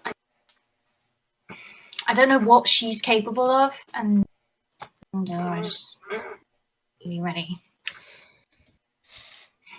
No. 'Cause No rapier. the truth is, remember I told you we fought when she raided Howard. Yeah. Truth is, the fight was not much. Pretty one-sided. The only reason I actually survived because she left. Okay. I never want to be in that position again. Well, you're not. You got us. Exactly. Exactly. That's true. But I understand you want something in case I mean, bows are great. Obviously, you've definitely But shown if what she's they in my can do. face, I can't really do much. Exactly. So Yeah, we'll see what we can do although, about. yeah, I mean, we're going to be stopping in places, although I don't really know how well armed they're going to be, particularly if martial law has been declared. Hmm. Yeah, I mean that's going to be a bit of an issue in the end, because we're going to have to be some kind of careful, ladies and gentlemen. Hmm. Yeah. We're going to have to avoid the main drags for the most part, or at least not, without giving things a look over first. I mean, sorry, but did we actually have? I'm not used to podunk. Do we actually have main drags around here? Not Well, exactly. yeah, not. Fair enough, but I can name at least one place that I'm pretty sure we'll be safe. and I can tell you're not really looking forward to it, but Well, it's not that. It. Okay, it is a little of that. mhm. I'll be all right. It's gonna be awkward. Well, you said that Clarity wrote and everything to Yeah, so at the very least, you're not going to have to be the one delivering that news, you know? yeah. I just have no idea and no way of knowing how they took it. So I guess all I can do is see when we get there. Oh, I mean, they might not want to talk about it either.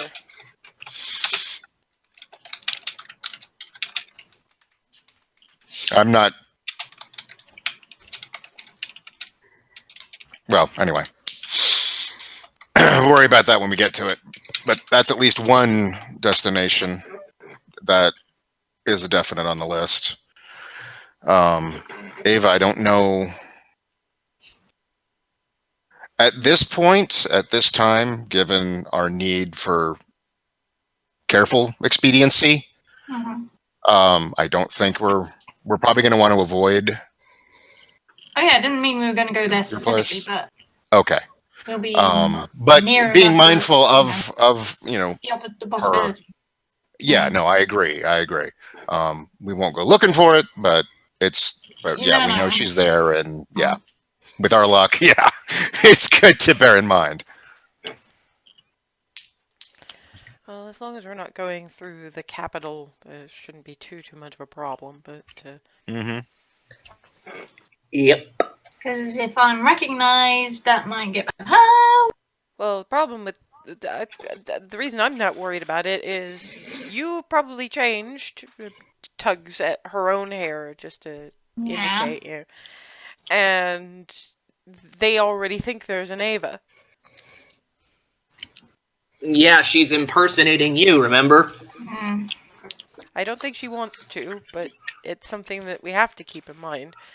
I mean, at worst, they're gonna think you're a distant cousin of the line. Mm. And that's not exactly something that they'd immediately notice, flag up, and wave at. No, but... Well, and it's not a bad cover anyway, for that matter. Shoot. Exactly, that too. You could Yeah, turn it would up be- claiming that, and news wouldn't get to her until it would be entirely too late. Yes, but she'd know we've been in the area, which we don't necessarily. No, you don't. That's not in the context I'm talking about. I mean, if we have to go after her, you could turn up, claim to be a distant cousin. No one would tell her about that until we were basically right on top of her. Hazel, I can see that there is logic in that, but there's one thing you might want to consider. If her father is currently serving as the king of Baronsvere, don't you think that something that old and that smart would have done a pretty thorough research into the lineages that he and his family are taking over. That's a good point. Yeah. The reason I mentioned it at all is because the lower ranked people won't know. And they're the ones we'd be interacting with, right? We'd be starting from the ground up, not from on high. Okay, I don't know if this is the same here as it is in Equitas, so bear with me here. Servants don't talk. They Servants talk. don't gossip. Servants don't get listened to in the gossip as higher up because it's the best way to get information because nobody bothers to lie to servants. That's actually Tick, tick, tick, tick, clunk. I mean, I'm genuinely asking. I'm used to. I wouldn't be surprised if that did happen. And I'm used to a much more direct form of government. I mean, you've seen some of it, and you haven't seen how things are up north. So but I mean, I would have experienced something similar, wouldn't I? I mean, you would have enjoyed listening to the servants because they had all the news. Darwin, being a lower nobility, would have been able to listen to lower nobility servants and higher nobility servants because on one side, lower nobility servants would treat him as the lord. The higher up, the one serving the higher nobility would have treated him as close to one of them. Yeah, no, she actually raises a very all the time. I have no idea. So, yeah. Okay, no, Good of point course to you keep in don't. mind. It's something to be careful about. And honestly, I would have thought, if it came down to that, if we could find a way to prove it, the best way of dealing with the common people would be to come clean. Because then they'd understand the importance and know not to talk. And we'd have them on our side. Okay. Or unless you think that that half handbag bitch queen lady is a marvelous and benevolent ruler, loved by all. I doubt that, but I have no idea what she can do. So that was sarcasm. She knock off handbag bitch queen. She's not an actual handbag. She wants to be. Well, no, half Yes. No, she's No, half hey, handbag. no. She is half handbag. Point. This is entirely separate from being Dragonborn, by the way. Being Dragonborn is awesome. I realize. Good. That's probably the most self-care thing I've ever heard you say. It's great. Keep it up. Bravo. He's learning. Handbag?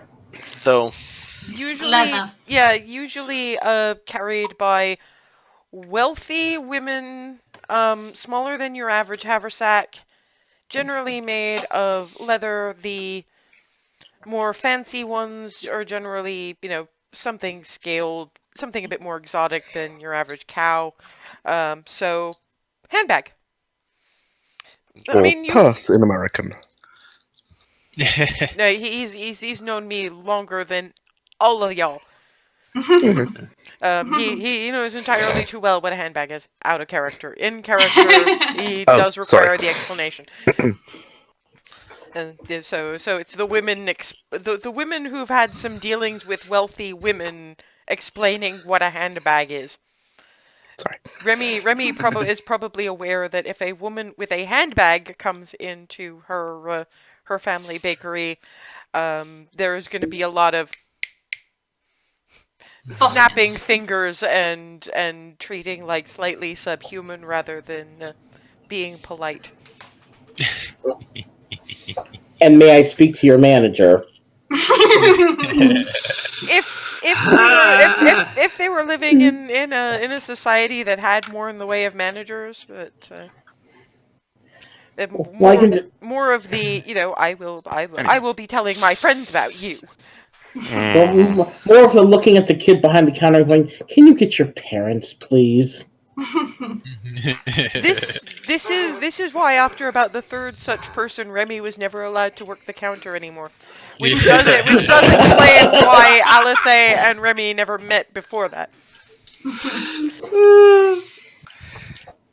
And while this conversation is going on and going,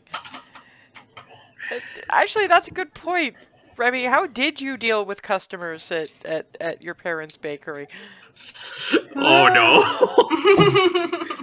I don't think that bad unless they got really snappy or it had been a long day or, you know.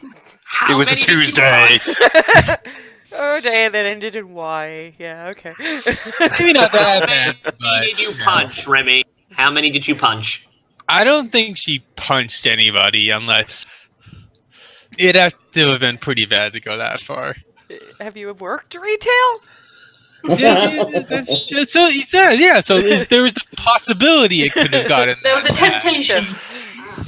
Yes, I imagine that at least one point, probably the last time Remy had to serve someone particularly up themselves, they found themselves wearing their fancy-ass cake.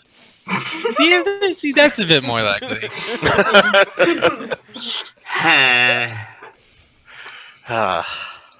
So it's that kind of amusing tale over the course of. And basically, I don't know about the rest of you, but Alice would have spent some of the journey being entertainment, telling stories about various hunts up north, and being a little bit awkward because I'm used to dancing these. Maybe we'll be tending to a bow. Getting... Darwin would have probably pulled out a few of the more obscure ones that try to find some that Alice might not have heard. Well, there's a few Being up north. I mean, well, there are a few Baronsveer specific ones that were generally considered too obscure and seem better, or worse, or weirder, in where she comes from. But she would have made a point to prod at least one story out of all of y'all. For me, it would have been the story that Benson mentioned the one time where I accidentally tossed was it a kid or their stuff into the well? Their wooden knight. And then I tried to go get it. Because of course you did, and at least you managed not to get stuck down there. Must have been a really sturdy rope on the bucket. Yeah. I'm imagining the winch kind of catching and you clinging to the bucket, going, but help! Yeah, I was just out of arm's reach when it did that, so right about then I figured out this plan was terrible. Because then I was stuck down there for another hour while they figured out how to get me back up without breaking the rope. Or the winch. Or yourself. Yeah, to be fair, the winch wouldn't have been so much a problem if they got somebody like your Lanark or Jenna to just grab the rope from the side nearest Hazel and yoink. Yep. Yep. They would have been able to. That's why it took the time, because Lanark, I don't know where Lanark was, but Jenna was, I think, working on the thing. And they were looking for Lanark and then found out, oh, he wasn't even in town. Oh, I bet Jenna was so pleased to be interrupted in the middle of a project. At which point Darwin's just wincing. She was not happy. That was the last time you ever did that. Yeah. We got the night back. It just wasn't me what got it. You tried, that's a... intention it can Well, she's always trying. be. Yes. You know, she. She saves up that many times. I think she does better than trying. No, I mean, that's the thing. You're always trying. It's whether. Well, she's always doing the thing. It's just whether or not she's successful at the thing. Yep. During all this, with the earlier mention of the thing, process trying to remember what all is in the bag of holding, pulls up the sending stone. Who had the other one of these again? Hazel, I think. Oh, Hazel. Okay. I thought we gave We- one we- to... These I thought- are handy, and we should be using them. Particularly, do we have sneaky people? Rizwin, we don't really know much about your skill set. Like, I can think this would have been handy when we got separated just the other night. Except, isn't there a range on those things? And also, It's a doesn't it long do I think it's just as long as we're on the same plane. I mean, forget the range. If somebody's bag starts talking, that might be a problem. It wouldn't be when you're in. Okay, there's a reason that stuff ends up in the bag. Nye, that bag, nothing can be heard from inside the bag. So would Hazel have actually thought to pick it up if... I'm just gonna like reach over to Reswin and hand her the stone. It's just yours. And then I'm gonna hold up my bag, not reaching into it, and just shake it in front of Nye to demonstrate that it doesn't rattle from all the random crap in there. No, what I'm saying is if someone was trying to sneak and had the stone out so they could hear a message. Yeah, but it still wouldn't be the bag talking. Yeah, very much would not be Well, this. not the bag of holding talking, but their pocket or their pouch or something. Wouldn't it, A isn't it bag, not B bag. telepathic anyway? Gotcha. Isn't sending telepathic anyway? Not when it's through magical items. Yeah, you have to talk into it. It's like a walkie-talkie, except transcontinental. And no, you're quite right. From as an outer character aside, unlimited range. Handy. So yeah, no, Alice raised a good point. We don't know what you can do, and you actually don't know what we can do. I don't think. Yeah, I don't As know much such. about you guys yet, no. But if you need sneaking around, you've come to the right person. Oh, I like you. as you may have noticed, mostly we're not the sneakiest bunch, one reason or another. Yes, it's apparent.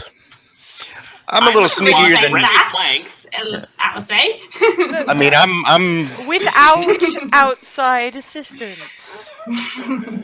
I'm a bit sneaky myself, just because I had to sneak out of the house as a kid, so I kind of got the knack for it. But yeah, in general, Look at how that's- he dresses. I know. Besides, look He's at very everything loud. around.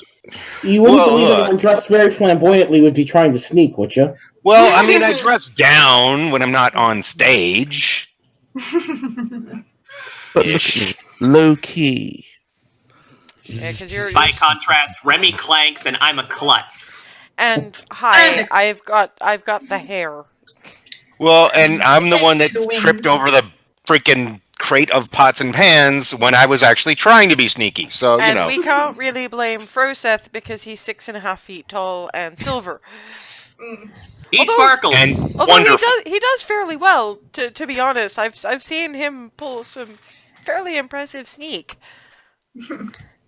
Yeah, When you're quiet enough, sometimes they won't look in that direction.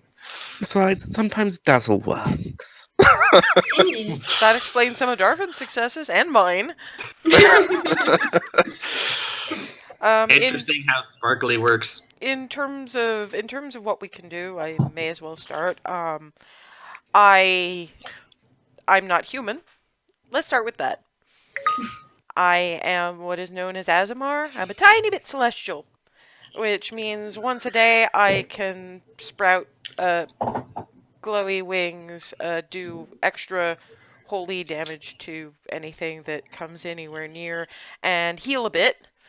I started training as a barbarian. I can channel the ice storm, so this weather is great for me, but recently I've been moving more in the direction of bard-ish things. Not like Darvin's a bard, but channeling that into swordplay. With a little bit of magic thrown in there, but that's why the unnatural hair color. I know it's pretty much de rigueur in Agref, but in my case, it's what I was born with. Yeah, I'll take the segue there because full bard, nothing but. Although You're being things, watched, we know. yeah, that's a thing. But yeah, I joined College of Lore, and yeah, bard and bard like stuff. A little sneaky, usually not. Well acquainted with the taste of your own shoes. Yeah, I'm great. Well, great when I have time to compose. Improv, I'm still working on. Look, when Froseth and Hazel and met me, I'd been a bard for literally like half a day, maybe a whole. Wait, no, it was a whole day. It was a day and a half, I think. Yeah, you'd made a noble who turned out to be a cultist sneeze feathers. Yeah, and got thrown out the door. Yeah, I still don't understand that. Which is probably just as well, because if you hadn't made them seize feathers, wouldn't you have been like a sacrifice or something? Yeah, more than likely. But yeah, no, that's kind of actually what started this whole mess. Well, our being involved in this whole mess. The Baron of Starcoast, and you probably have heard what happened to Starcoast. And if you haven't, I can give you the rundown. Anyway. Oh, I've heard a few things. Anyway, Gulp. Hazel, want to tell your big sister what you can do? I've managed to go the whole way through clerical training up at Mount Baylor. No. Yeah, Lyra sent me along, and, well, they didn't really train me as well as they probably should have, but... You are a hard person to train, Hazel, come on. Yeah, true.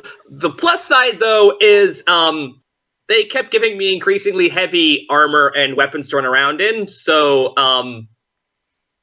I've sort of gotten used to carrying pretty much whatever I get handed when it comes to a weapon, and also I can wear whatever and still run around at full tilt because, well, I was running at full tilt in what was basically full plate by the end because they wanted me to hold still.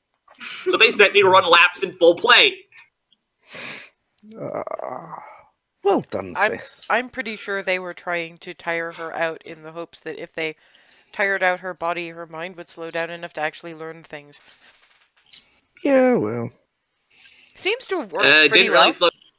I got stronger. I mean, while we were rescuing Mom, I might have thrown Ava clear down an entire hallway. Yeet. Oh, yeah. Yes, so that was fun. You stuck the landing. Thankfully. Good segue, Ava. So obviously a bit of the ranged type. Liquid healing. She's pretty good at picking out something's weaknesses if she gets a good look. Mm-hmm. Ranger stuff. Whole point her at one target and she keeps hitting that one thing until it stops twitching.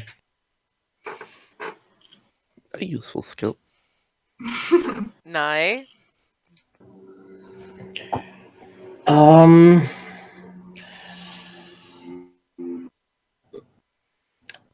He's an elf. I think she noticed that. I mean, if you didn't notice the ears, But I did notice a certain resemblance to my little sister. See them exchanging looks. oh boy, taking one more step away from Hazel at this point. And now we roll the hand of fate because you've forgotten you're in a cart. You managed not to fall out of the cart. Oh, we are riding in the cart. Well, yeah. But you have whiz of -2, so I would not be surprised if you forgot in the sheer panic, stood up, stepped back, nearly tripped over Furseth's tail, and managed to catch yourself before you fell out of the cart. He does magic. I zap things. I have some other more tricky things I can do that don't involve directly hurting things, like putting things to sleep, or making them forget what they're on about, or being able to, You've seen him do the silent image picture thingy. that. That was nice. And also I have this. I can pull a sword out at any point in time and sort of half drawing the giggle blade. You can't half draw because it's not a draw. All of a sudden it's in your hand. And yeah, it's glowing, faintly psychedelic, sparkly, and giggling. Look forward to seeing it. No, he's actually drawn it. Oh, right. He's holding it out, and it's... Have I seen it before? Yes, I think you have. He's drawn it a couple of times. That is because the reason he has his magic Putting it away. is from the Feywild, and they occasionally have things for him to do. It's also why half the stuff he does results in giggling. He's the entertainment. No, for them, he's the entertainment, Darvin. Yeah. Yeah, I mean, there have been these times like silent image, very large skeletal dragon. I suppose I have you to thank for waking me up. And all I could come up with was, "You're welcome." Not as good as we were trying to decide whether we were actually going to take this thing on. A little bit hesitant, but it's big, it's draconic, it's probably evil, and it's in territory that really wouldn't appreciate us having woken it up in it. And we're trying to explain that no, we can't actually let it just fly away. And this guy, I have 2 words, and in mimicking Nye perfectly, I have 2 words for you, Mr. Dragon. Eldritch Blast! And then he missed and hit the ceiling of the gazebo We won the thing. fight, though. We did win the fight. But it's still one of those moments that you can't just... Anyway, for Seth, yours is relatively simple. Relatively. I'm a monk through intense physical training. I can fight really well and have made connection with the various elements and make little water move around in the air and stuff like that. Very cool. Well, Plus, being a dragonborn, he has that whole thing where you can open his mouth and ice flies out of it.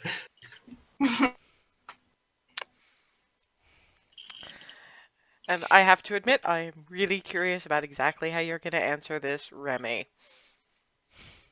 I am a paladin, but it's a little complicated.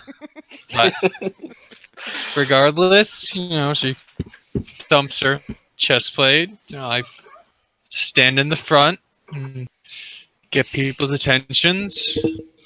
Yeah, that's been working really great since I joined this little party. Yeah, you're sort of veered into former paladin at this point, considering the Hazel.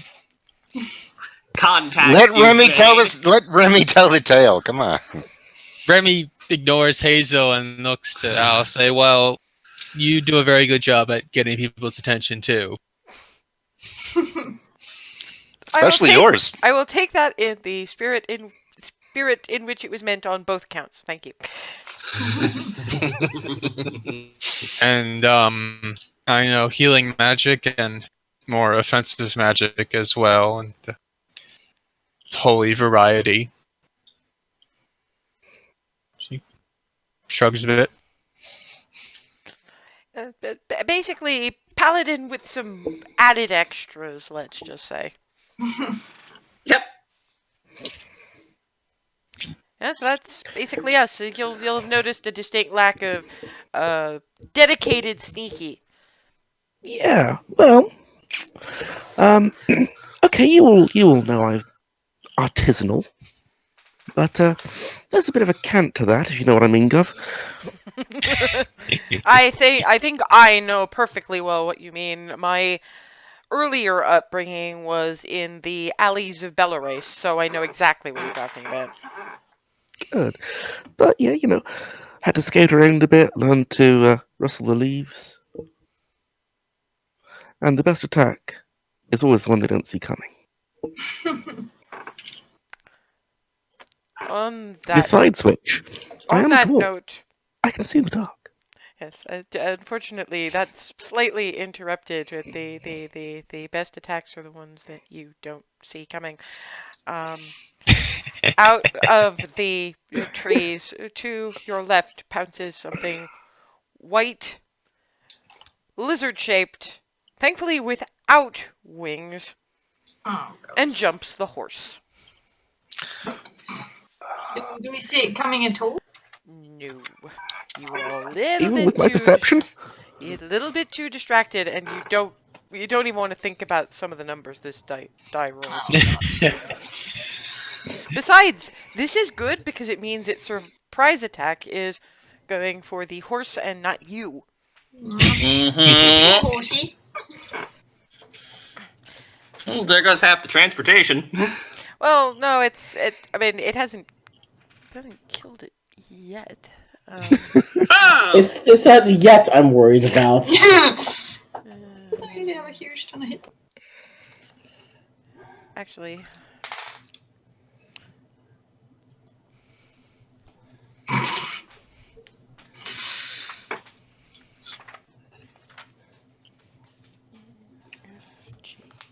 giant scorpion, giant poisonous snake, giant spider.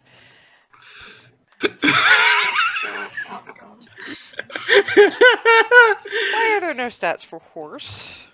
Because D&D is weird. I have stats for a horse kicking around, but getting them to you is That's why we have Google. Hang It's on. listed under riding horse. if anything, yeah. That rings a bell. That's stupid. But Yeah, because it's not a riding horse; it's a draft horse, which is a different thing entirely. Indeed. But it wouldn't be a war horse, so... No.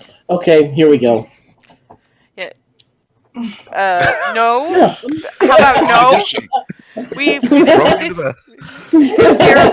we are forgetting those exist. Also, yeah, unfortunately, that is kind of the end of the horse. I thought so. Poor thing. That's going to be a problem. I would like you all to roll initiative. Oh god. But is the cart jostled and we...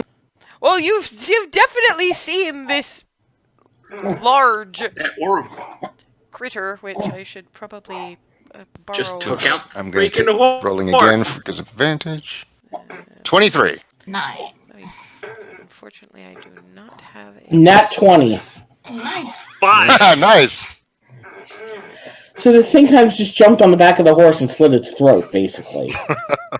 bit it out, more to the point, but Now, did it look like it was trying to eat it or just attack it? Well, a little bit of both. GM's currently juggling the system, and the system's probably arguing. well,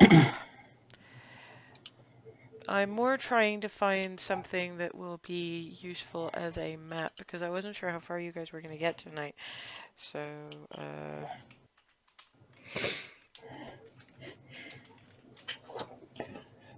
love the fact that my first serious role in this game, I fumbled. Join the club. Happened to me too, except mine was an attack roll. Fortunately, I rolled low on the friendly fire damage. Good.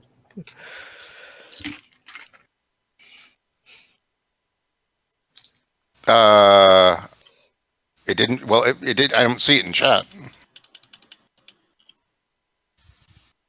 Oh, wait, there it is. I see it Higher now. up a bit. My bad.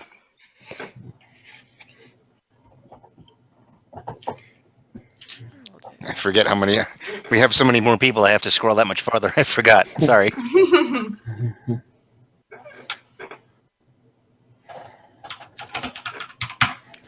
There we go. Oh. That sounded crunchy. Page.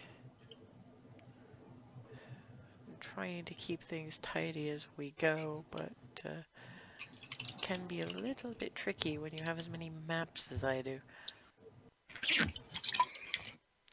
Okay, so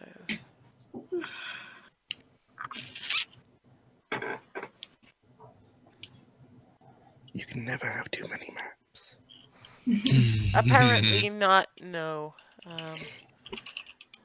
Thankfully, the ones I have are fairly well labeled.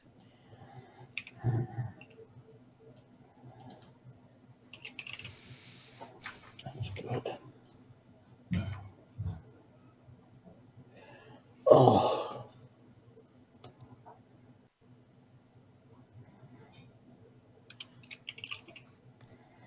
Okay, so that's properly loaded in. Scroll back somewhat.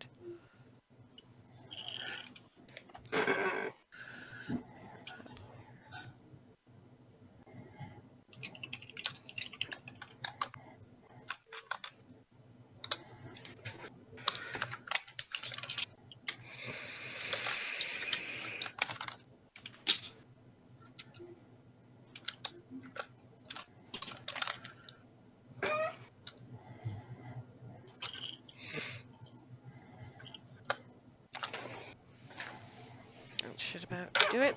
Okay, so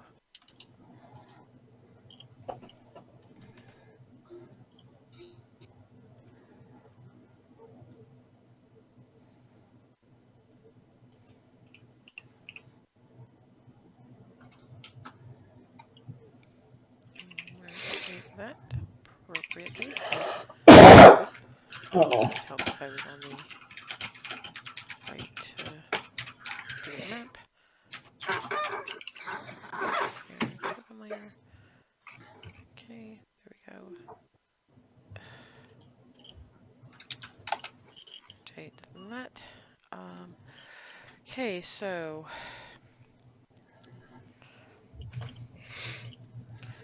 close some windows. Click, click. 17. Okay.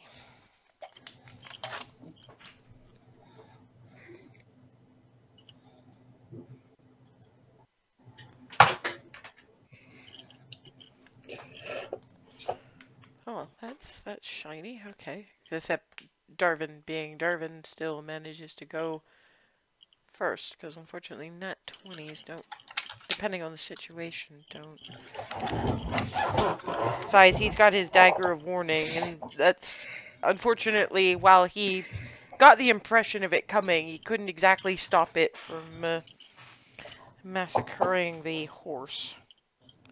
But I just got something and didn't know what something was until something stomped. It was like, oh, that's what that was.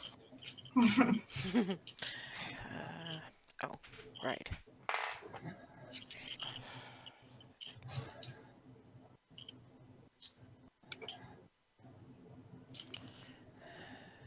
First with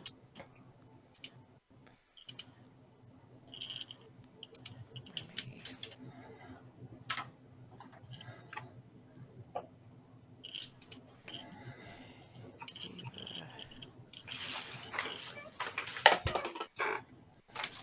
Hazel. Okay.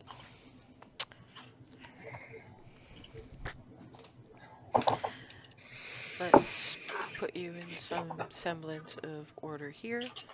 So, who was driving? I think Remy has the most experience with driving, so Okie doke. let me expand this actual size of this cart. It might be full. Okay, so Remy be at the front. Who's her companion? Fuck it, I'm gonna say Alice is just on the I ground. was Probably. kind of thinking Yeah, I mean, Yeah. seemingly obvious. mm-hmm.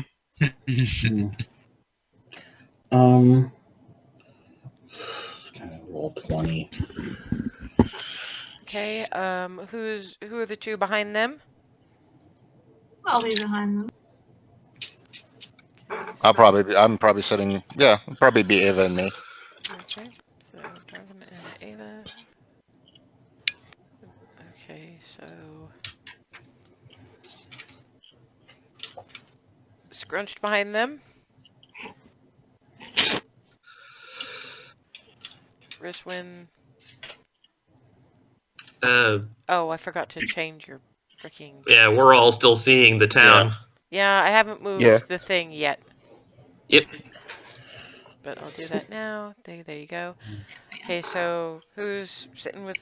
Actually, probably be Froseth with Riswin, because very short legs, you'd probably want to share that space to have a bit more leg room. So, big.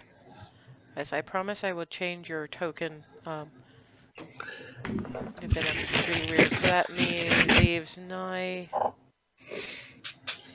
and Hazel. Really bunched up.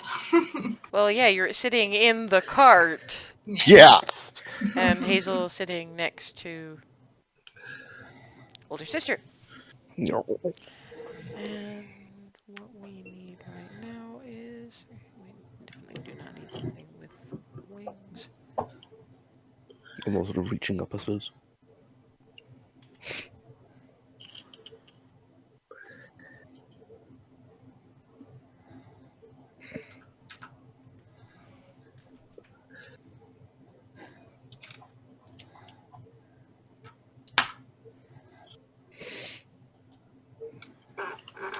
Where do we have Drake skeletons? Ouch. Yes, I know, don't you wish? Okay, we're...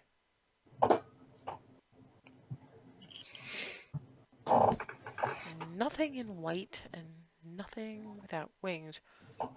So fuck it, you're getting blue.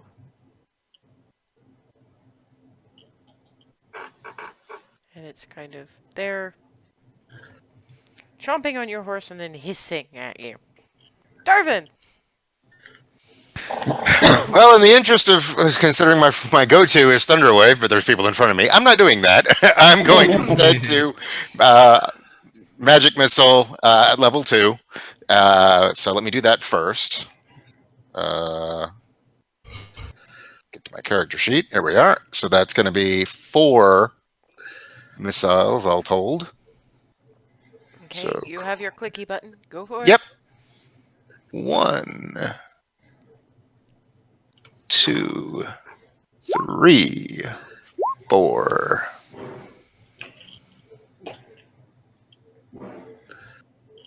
And then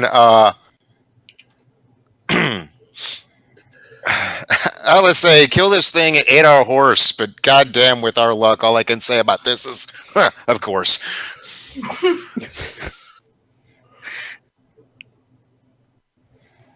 And that's a point of inspiration, or a inspiration die at Alice. Okay.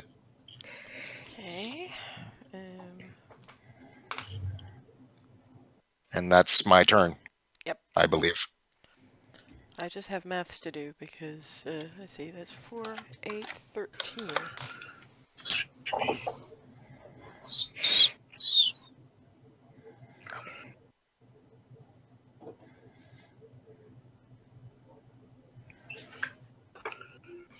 Okay. Nye. I'm gonna hop off the back of the cart and kind of come out to about there-ish. There? One more square out. Okay. There we go. One look at this thing, one look at it chomping on what's left of the horse, and just 2 words: Eldritch Blast. Go forth. Yeah, let me find my character sheet. Put itself like on the other screen. I hate it when computers do that. 16.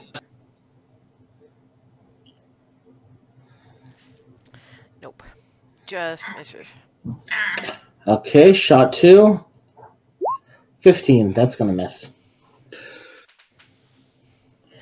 And no bonus action. Okay. Alice is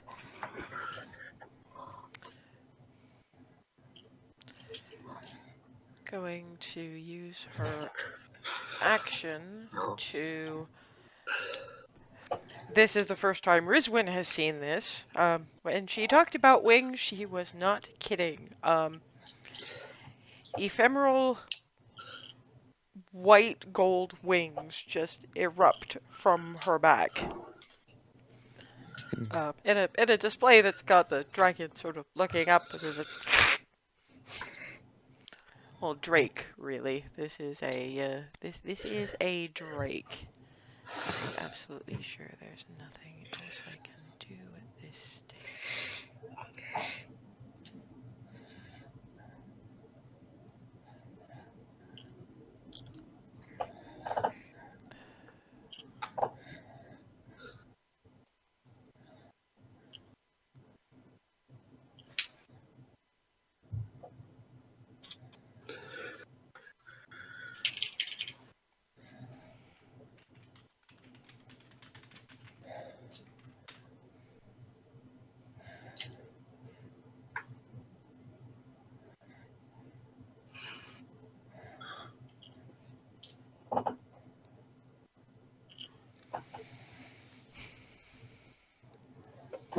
Can't rage yet, so for now it's mostly just wing display and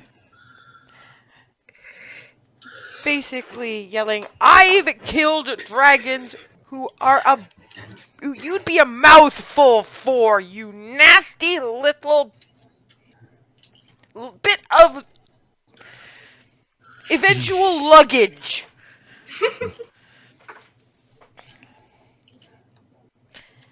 And now it's the Frost Dragon's turn.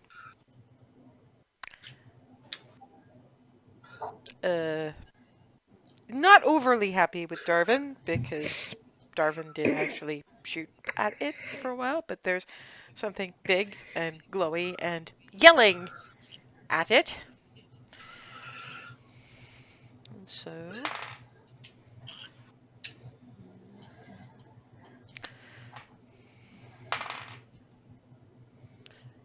that's...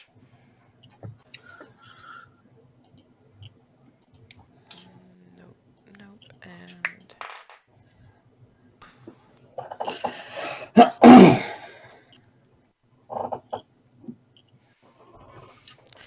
She takes a smack with the tail, but actually manages to get airborne to get away from the bite and the claws. Not enough to be counted as movement, but enough to get out of the way and bat aside with her scimitar. So yeah, the wings actually work.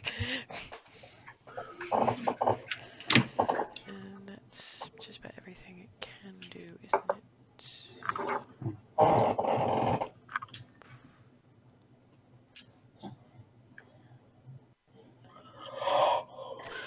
Okay. Roseth. Okay. I'll hop off the cart and speed my way like around there. Boink. Should easily be able to get there. Yeah. And start swinging at it. Go for it. Roll damage. 18.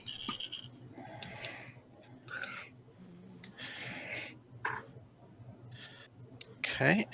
Okay. That's Second attack. Or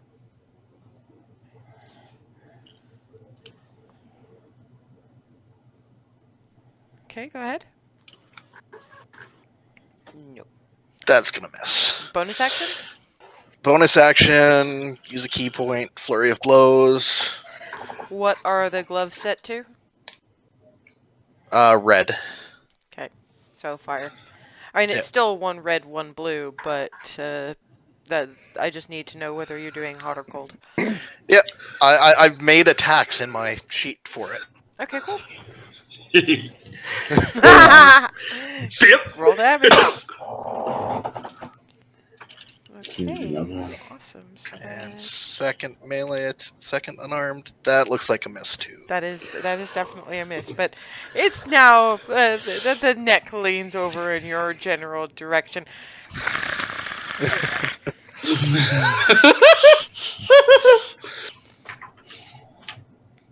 Okay, Remy. Remy. Oh, does summoning the sword cost an action? No, every time. Maybe if I tell you for the next 6 months, it'll stick. I'm going to write a note right here. I was mostly teasing, but fair. Okay. It's okay. I've got a few Remy- notes like that on my sheet too. Remy leaps from the front of the carriage with a mighty swing of her sword and So where are you landing? Sort of there, ish. Well, that's in. There's the horse in the way. Well, That would be like. Yeah, you see that because of the squares, you're jumping Okay. into its open mouth as an invitation for it. Okay, yeah, we'll avoid that. And now, of course, I have to shift things around because. Mhm. Okay. I mean, you could sort of go diagonally there, and you're standing on a horse corpse, but. Okay, she'll go to the where you side. originally did. Okay, there you go. She swings with a wrathful smite. Okay.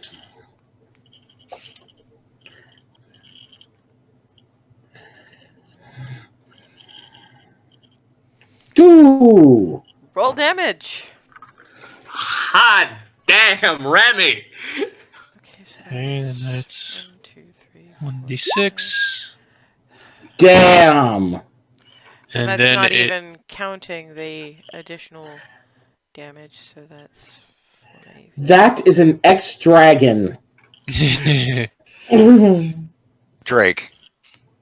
Question is, does this count as a dragon? Yeah. Okay, we're about to find out.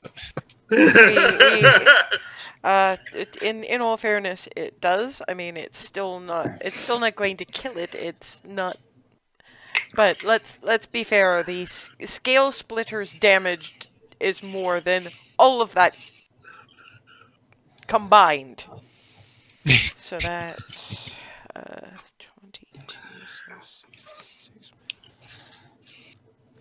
It screeches in rage and pain. Okay, is it frightened? Wisdom saving throw. No. Okay, and then she swings again. Nope. It's wise to you now. That hurt way too much. No. Bonus action? The used it on the spell smite. was a bonus action. Oh yeah, of course it was. Ava. How?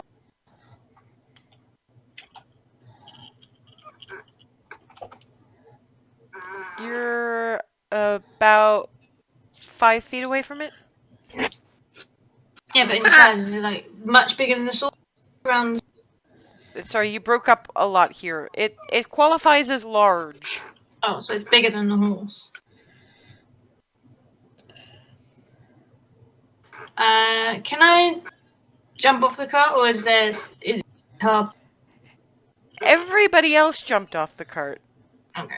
Yeah, but they were from the end, so just checking. No, because I wasn't at the end. First, was no, sorry, Also Furseth wasn't. at Furseth wasn't Yeah, at but the you could end. have gone after, since he went after 9. But anyway, alright. Well, I'm going to hop up. Okay. Try and get here-ish. 5, 10. Okay, and you're still 10 feet. Hunter's Mark. And fire. What's the range on that? On Hunter's Mark? No, I mean, isn't there a disadvantage if you're too close? Yeah, there's a minimum range on longbows. Oh, good point. So if you want to go back to the 5 feet you moved, because... hang on.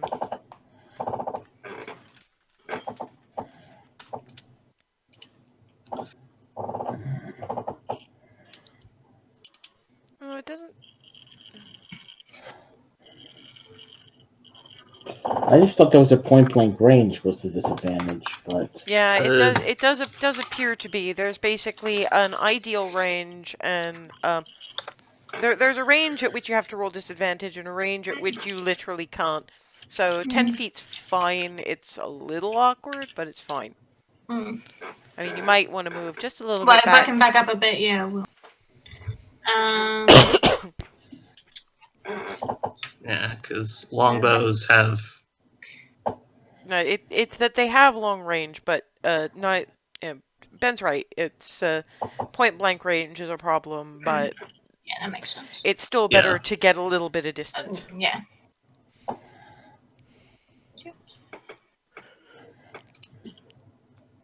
It's probably best to roll Hunter's Mark once you've Yeah, hit. it's just a reminder I'm using it.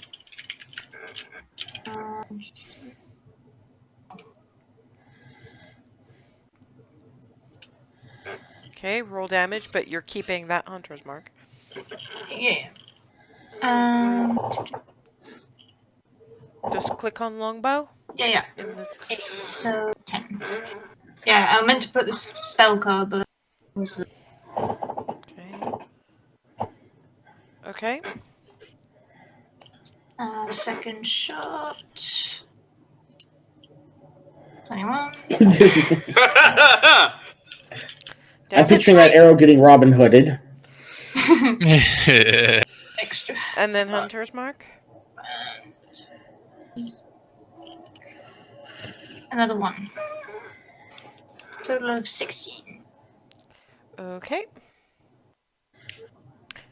Hazel.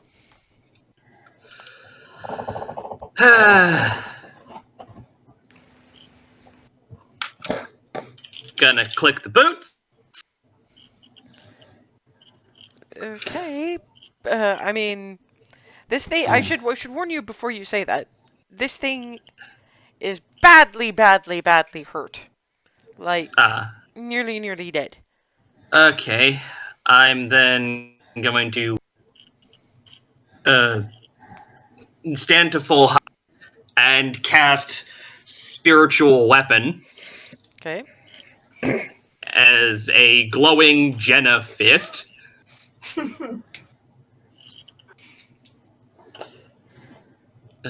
Where do you want it? I want it by a Froseth right about there. Okay. And this is being cast just at this is being just cast at second level. Yeah, I mean, technically you should say that before you position where you want it. Remember, always immediately follow. I want to cast spell at level. Yep. Darvin did it properly. Let's follow his example. Yep. Because you do forget so often. Mm-hmm. Follow Darvin's example. Yeah, I'm shocked too. It didn't give me a real option to cast it at a different level, so... Okay, roll damage. Oh, there is the option. Yep. Okay. Okay, that's your bonus action. Can I get would I be able to get up next to Froseth here? What's your movement speed? Movement speed is 30. Just about. Yes. Oh shit! I keep forgetting I'm on draw. Here we go. Whip. And I'm going to swing my hammer at it. Yes. Brisbane Hazel brings out a massive two-handed warhammer. Where is she hiding that? Bag of holding. Oh yeah. This just it comes out of the bag and whoop. Roll. Yep. Roll damage. That's whoa. Boom. This thing is not looking long for this world. Rizwin. Well, given how badly hurt it is, I throw my original plan out the window, dash up to it, daggers in hand. Okay. Where do you want to be positioned? Click and hold, and it'll do that. Okay. Actually, yeah, I was thinking there. So. Okay. So boink. More or less right up in its face. Yep, pretty much. Do I get to use both daggers? One at a time. You get to attack. So click one, click two. Well, click one first and see what that does, and then roll damage. Oh! I get to say it. How do you want to do this? As one person put it, describe the kill animation. How do you want to take it down with the stabby? Oh, a nice long dagger right under the chin. You watch as Rizwin, because that's about all she could really reach. It would have been for the eye if she wasn't a dwarf, frankly. And it just all of a sudden, just poof, and Rizwin is directly underneath it with this cheery, nervous little hi, and then stab. Unfortunately, she does get a little bit oozed on as it sort of collapses over sideways. I can fix that. So can A I. lot of us can fix that. mass prestidigitation on the newbie. Good. I'm not. Wow. I'm not the only dragon slayer in this group. First time with us and gets it. Nice. Good. That was a great shot, by the way. That was rather better than most of the things we fight. Yeah. Yeah, but now what are we gonna do about the wagon? Or cart? Much as I want to say we walk in the sun and therefore we won, we're missing a horse. How big is the cart? Pretty big. I mean, and it's laden with supplies for about a week. Well, Could two of us all pull it? of the passengers are going to be able to pull it. Well, we'd have to walk with it. You know, Yeah. How far do you figure we are from the next town? It wouldn't even have to be a town. I mean, there's bound to be farmhouse around here somewhere. Hazel does know that there's a farmhouse about 3 miles just down the road. Maybe a few of us stay here and a few of us go get another horse. Do we really want to split the party? No. Do we really want to leave our supplies unguarded? I think No, we we're not. can wheel the damn cart 3 miles nigh. No, yeah, 3 miles for sure. Yeah, nah, we're not leaving the cart here. We're gonna push. Yeah. Is push and anyone pull. here a good butcher? Really? I Is he? There's a horse right there. At which point, Alice just pulls out a skinning knife and, oh my god. Which bits do you want?